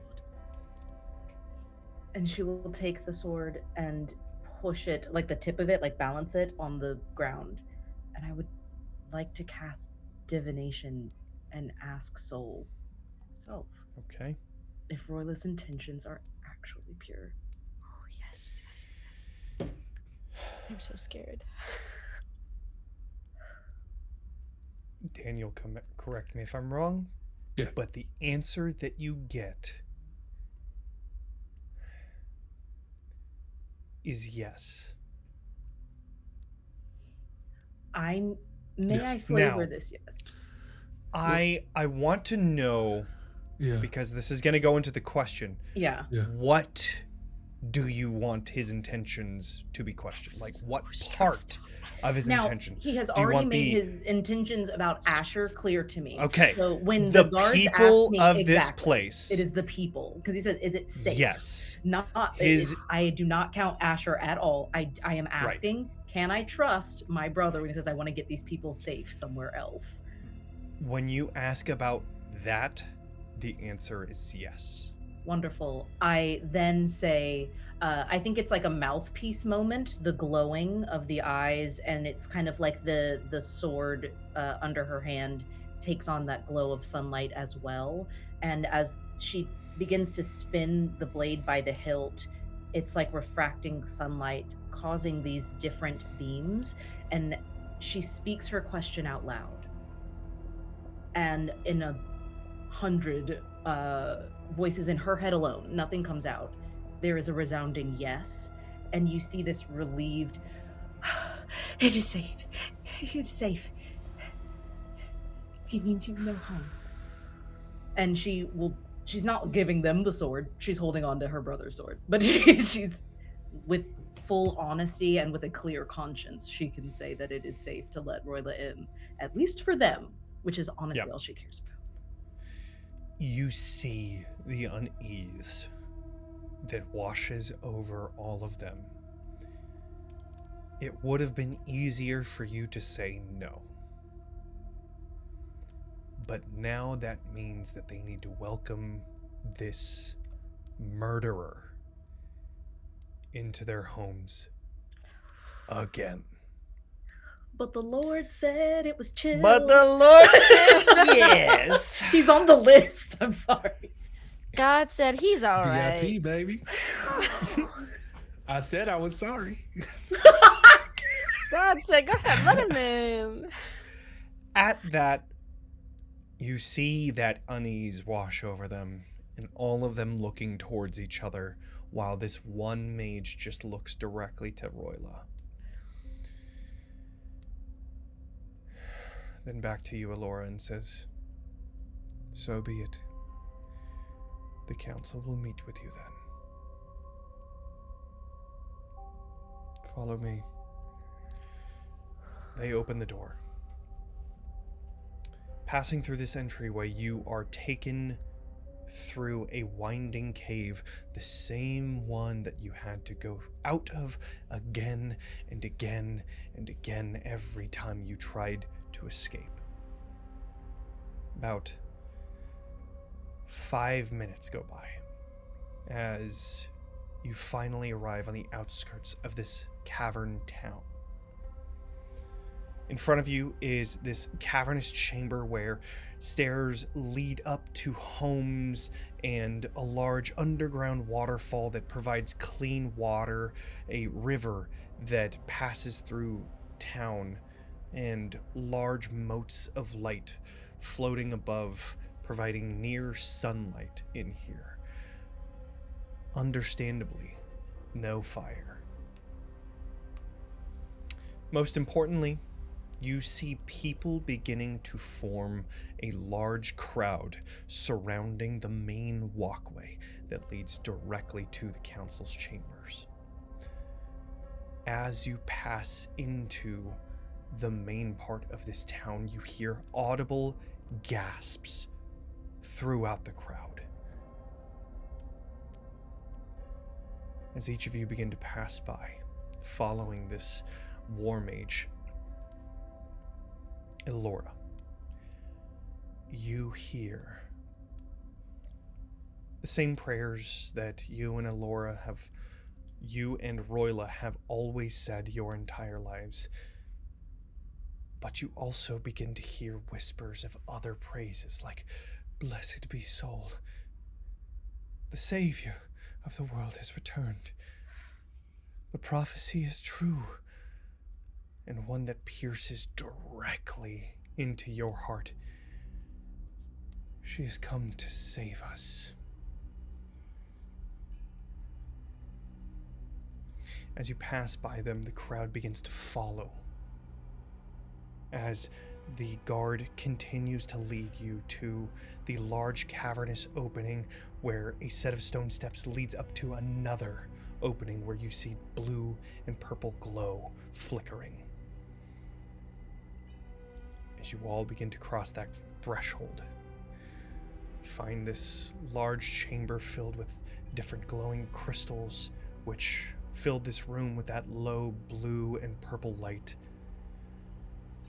And then upon a plateau, which is about 15 feet high, you see 4 individuals sitting in their own respective thrones. One is elevated above the others. An older woman with gray hair now and beautiful priest robes of white and gold. You see Asher. In the other thrones, you see one, a lithe older halfling woman with large spectacles, a middle-aged, muscular dwarven woman, and at the far right, Roila, you see Aiden, a man with a short beard, light brown skin, and long hair, longer than you've ever seen, with slight salt and pepper throughout all of it. You notice that one of the thrones is empty. Standing at 12 feet or so on this plateau, behind the thrones, is this towering angel. Torin, can you please do an instinct roll? What do you mean? What do you mean? Why me? What? Why are you asking Torin? Okay. What do you mean, Jonny? Okay. What? Okay. This reminds me of please. that part from the Never-Ending Story, those statues with the laser eyes. Oh god. Oh god.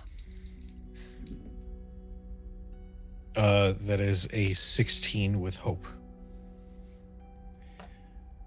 One moment. We need hope in a place like this. Good job, Torin. We found hope in a hopeless place. In a hopeless place.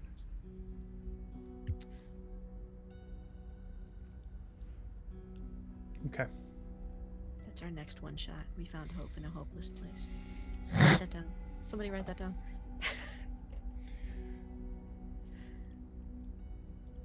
You all enter. And as you all walk into this room, Asher says, "It is good to see you here again, Ilora." She looks over to Kade. Kade, you have done what you were promised to do. You have brought the Chosen One back to us. Ilora, I assume that you know Kade better than most. What shall his fate be? What? I said, what shall his fate be? Shall he be welcomed back into our town, even though the affliction he suffers make him like the others out there?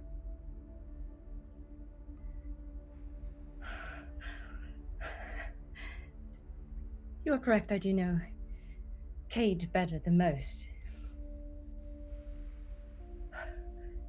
Kade would be an asset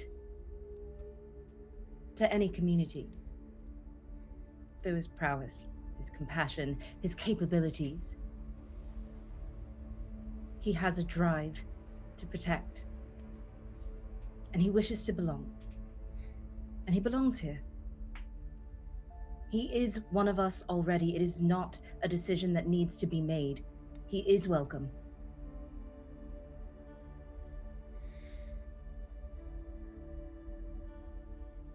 Good then. Welcome think home, Kade. Laura looks at Kade and it almost Thank you, feels like Asher. a guilt. Thank you. Thank you. Please, there's no need to thank me. I was not the one that decided. She did.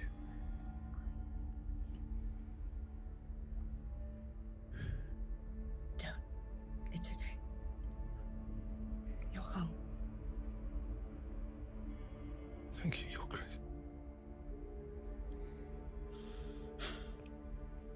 I had initially assumed that you decided to return to us to fulfill your destiny, Ilora, but then seeing that your murderous brother is here again, I'm afraid for what you may have brought to our community. So I will be as direct as I can be. Why have you returned? This is when she steps back to make room for Roila. Quick question. Yeah. Can I make a quick little Yes, knowledge Orla? roll? I would like to analyze. Beep, beep, beep, beep, beep, beep, beep. I want to see how malnourished everyone is. Sure. Real. Yeah, go ahead and do just based off of the walk over here. Go ahead. Yeah. Oh, I rolled low. That is a 11 with hope. From the it's not hard to see. Gotcha. From the quick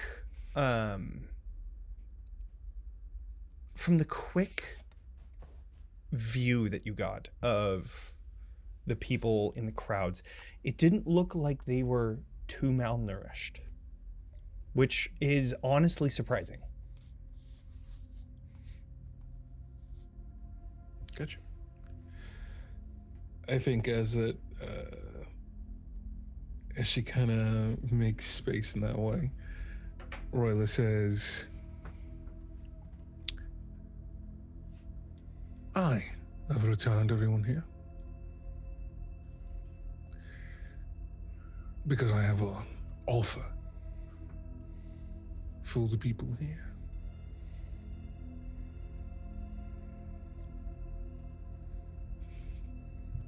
I look around and I see the same caves that I grew up in. Some of the same faces. I see the same skin clinging to bones. We have secured a safe haven known as Templeton. And in 8 hours, I can teleport anyone who would like to go there. For a fresh start, above ground in a fortified city.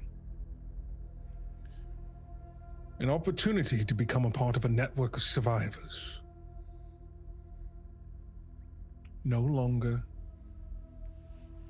having to live in the shadows.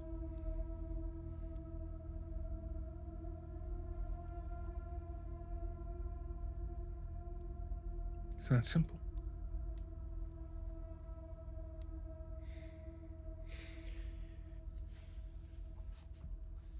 You see, at the mention of teleportation in this mass capacity, you see Hayden sit up into his seat and listen more. You see the dwarven woman look back to Asher, but then look forward. And what makes you think that we want to leave here, eh? Well, that's entirely your choice. It's whoever would want to leave. Could leave. No questions asked. Nothing in return. Don't have to look back. You see, I am my sister's shadow. I am willing to do whatever is necessary to protect her. And I am also an extension of her grace. And you all have suffered. All of you have suffered greatly for many decades. Here,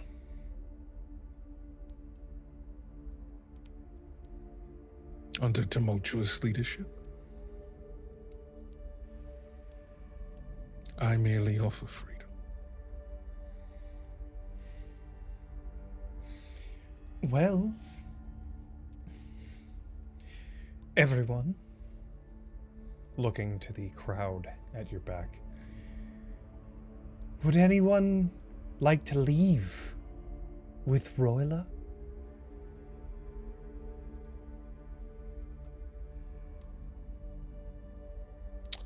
No, not with me.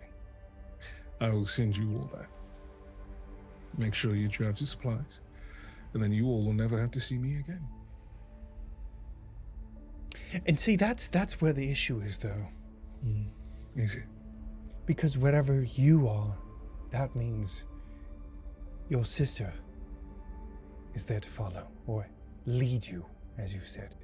You being her shadow and all. Ilora is the chosen one. Why would we doom ourselves to know that we would never see her again? I think I speak for everyone here when I say that we still believe in the new age. We know that it is real. Perhaps things didn't happen exactly how we had thought, but she is here again.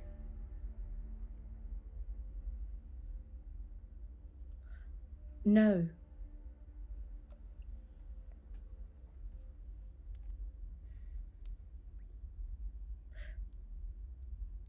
No. I am not here again. I am here now. I did not know that you had survived, my friends. Many of you raised me. I have tended to your wounds. I was taught by so many.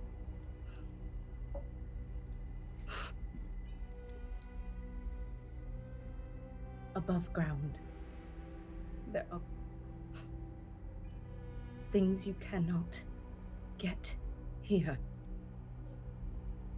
You cannot see them, you cannot smell them. There are colors, soul's colors. The light from our God shines on things soul wishes for you to see. There is nothing in the prophecy that tells you to starve in the darkness. Is there now? You are to thrive in the light. So you know the prophecy. The full prophecy. The one that I have, well, had in my book. Do you? I know what it is. Then that knowledge, if you believe in it, by divine right, is mine. Do you disagree?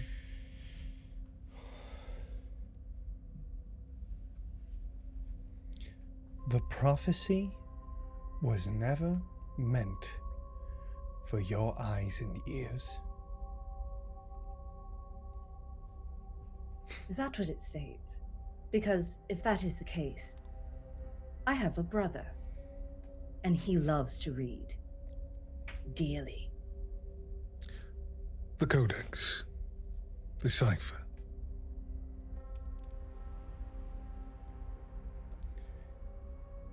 Locked in my head. So if you ever want to know what it is,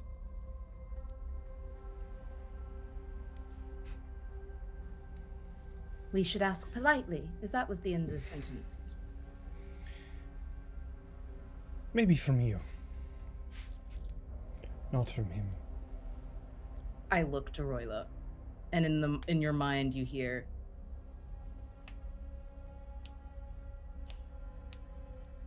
either way, Asha dies. Music to my ears. Rally the people behind you. Paint Asher as the false shepherd. Guide the flock to Templeton. They will not listen to me, only you. I am not a leader. You don't have to be. You just have to be really good at this single speech. Oh, when you put it that way. Asher says, and what of the cure? What of any progress that you have? Do you have anything to show for these 10 years that I haven't seen either of you? Locked away in my head. Is that right? As she looks over towards the towering angel to the right.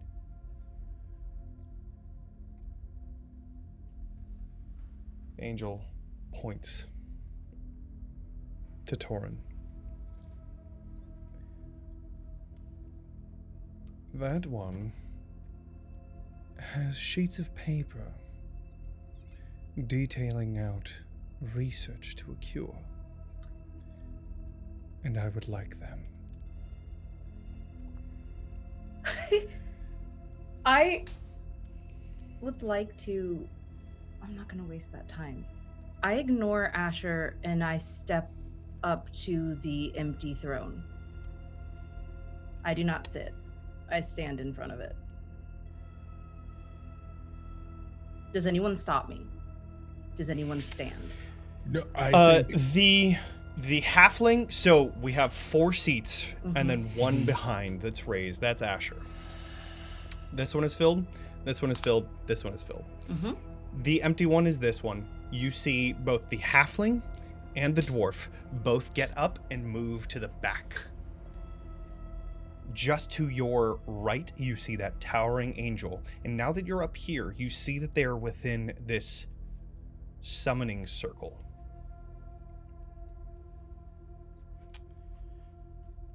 Nobody stops you.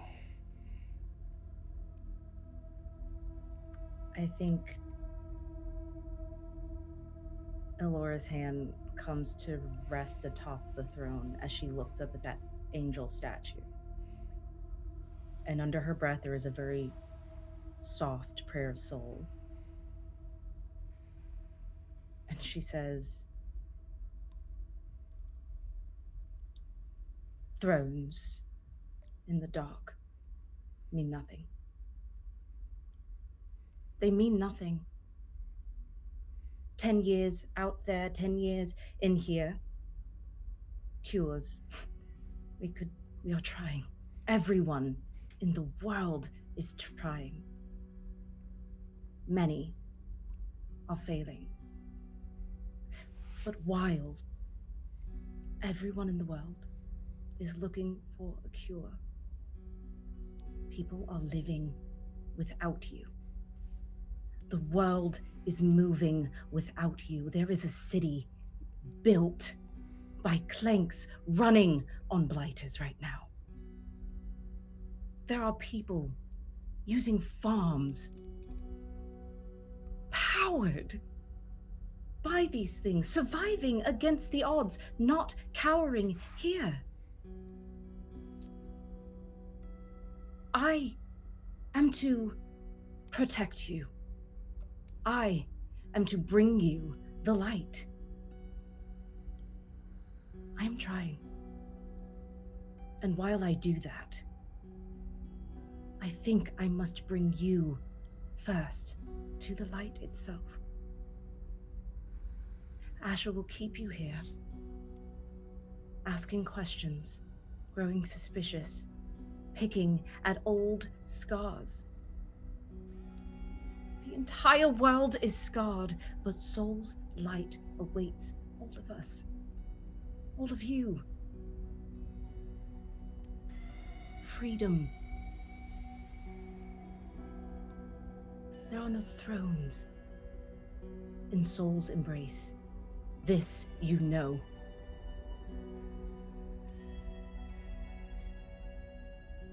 I will come to you in Templeton. I will not abandon you again. You must come with me now. Before the semantics and the echoes of this cave drive you mad. In Soul's name, I ask you, come to the light.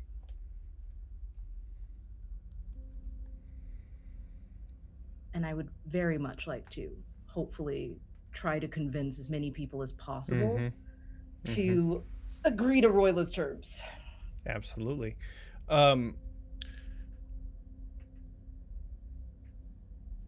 Go ahead and do a presence roll. I am going to use my Order-born Guide the Misguided to use a d20 for my hope. Okay. And I would also like to use a +3 for this from my experience. Can I do that? Can I do both? You would have to spend a hope. I would like for to. one. I would like yes, to. absolutely. Okay. Can great. I spend a hope to assist because I was speaking as well and trying to help Absolutely. with this negotiation? I'm gonna say no only because you're Roila. Like that's the only it's only because you are Roila. All right. If you were Kade, absolutely. But Kade is shell shocked. He doesn't know what to say. oh yeah, no, I figured. I rolled a 4 on the fear die and a 4 Okay. on my d20. Okay. This is the second time this particular type of crit has happened to me. Absolutely fucking crazy. Okay. Sorry, vindication.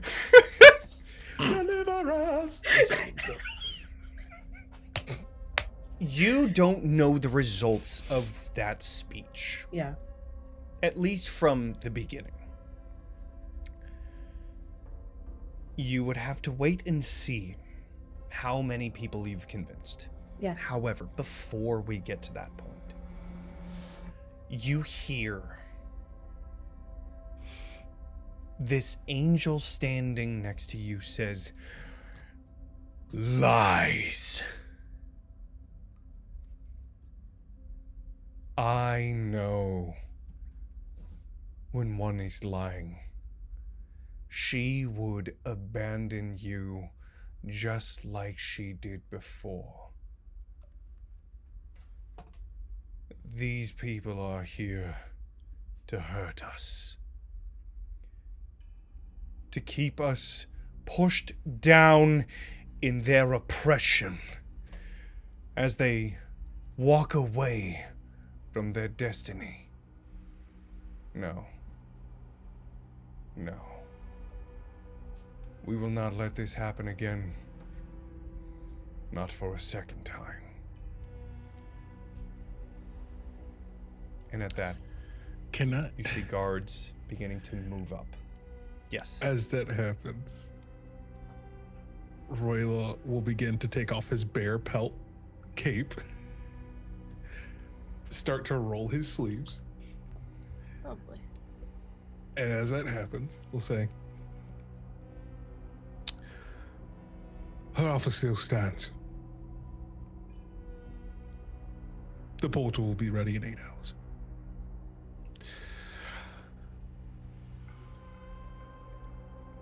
Now, for those of you who want me dead, you're gonna have to earn it."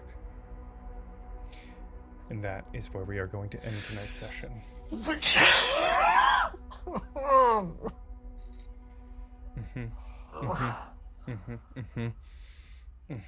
Just nasty.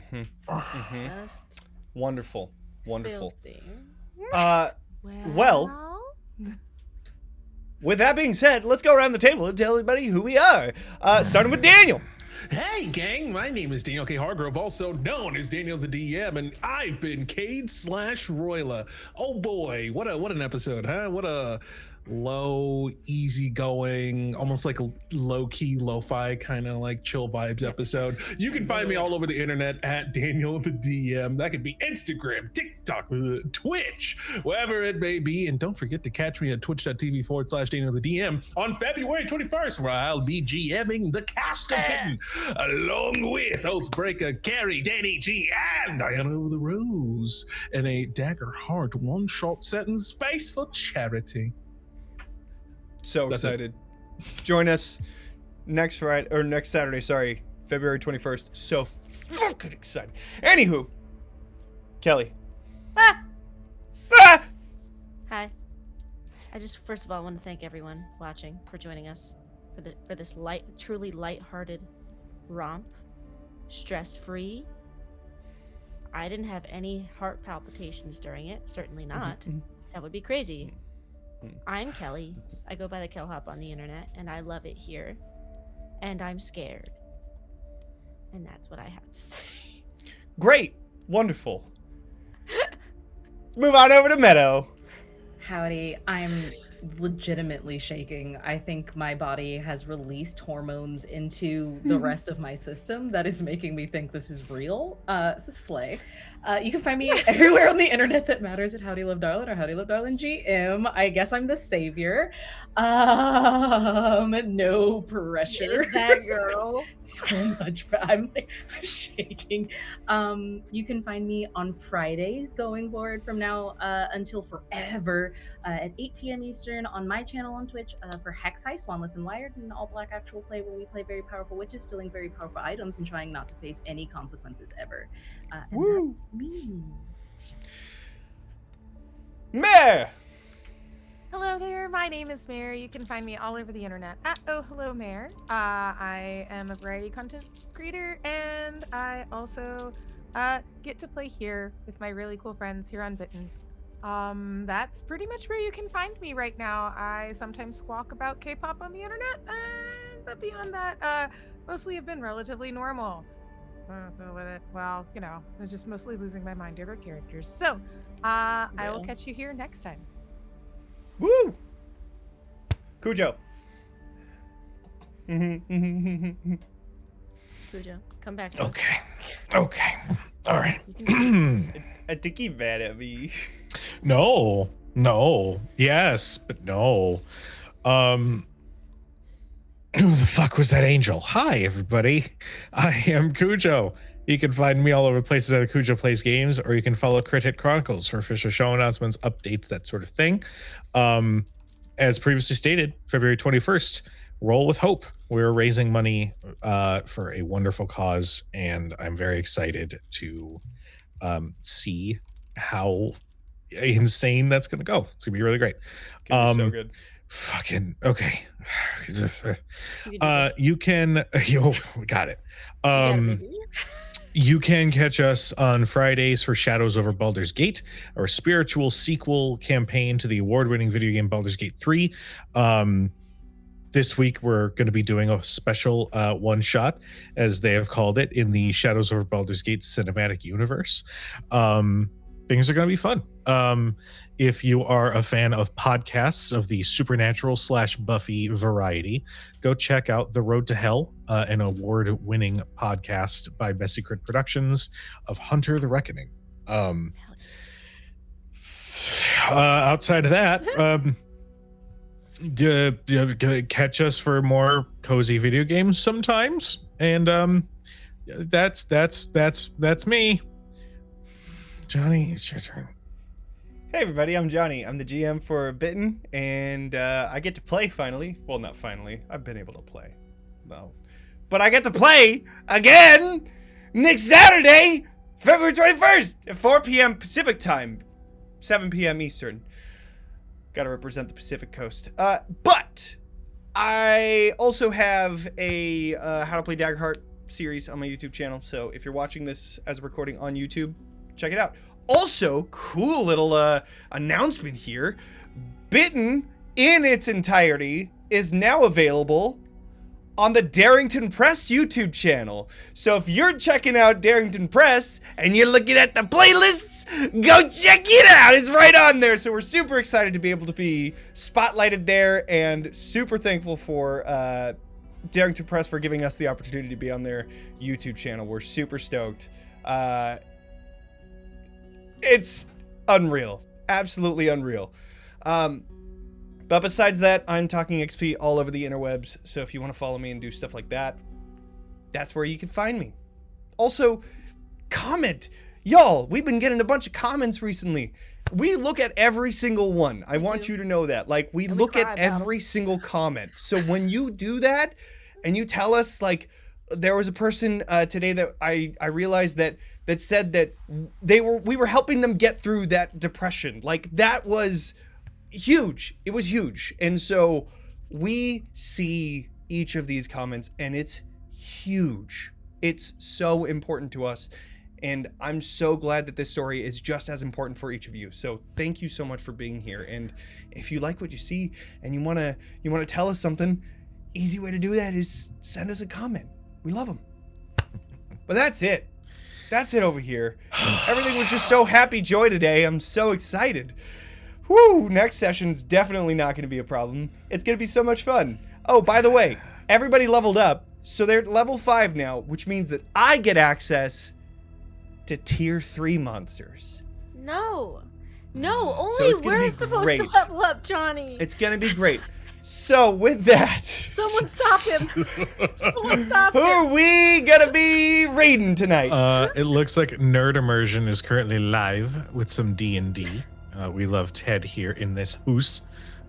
This hoose. This house. So we'll go ahead and get that set up here. I'm Yee. gonna die in this house.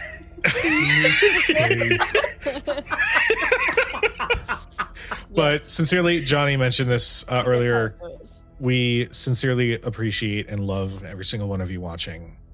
Please take care of each other. Please take care of each other. Please just be nice to each other. That's really all I can say.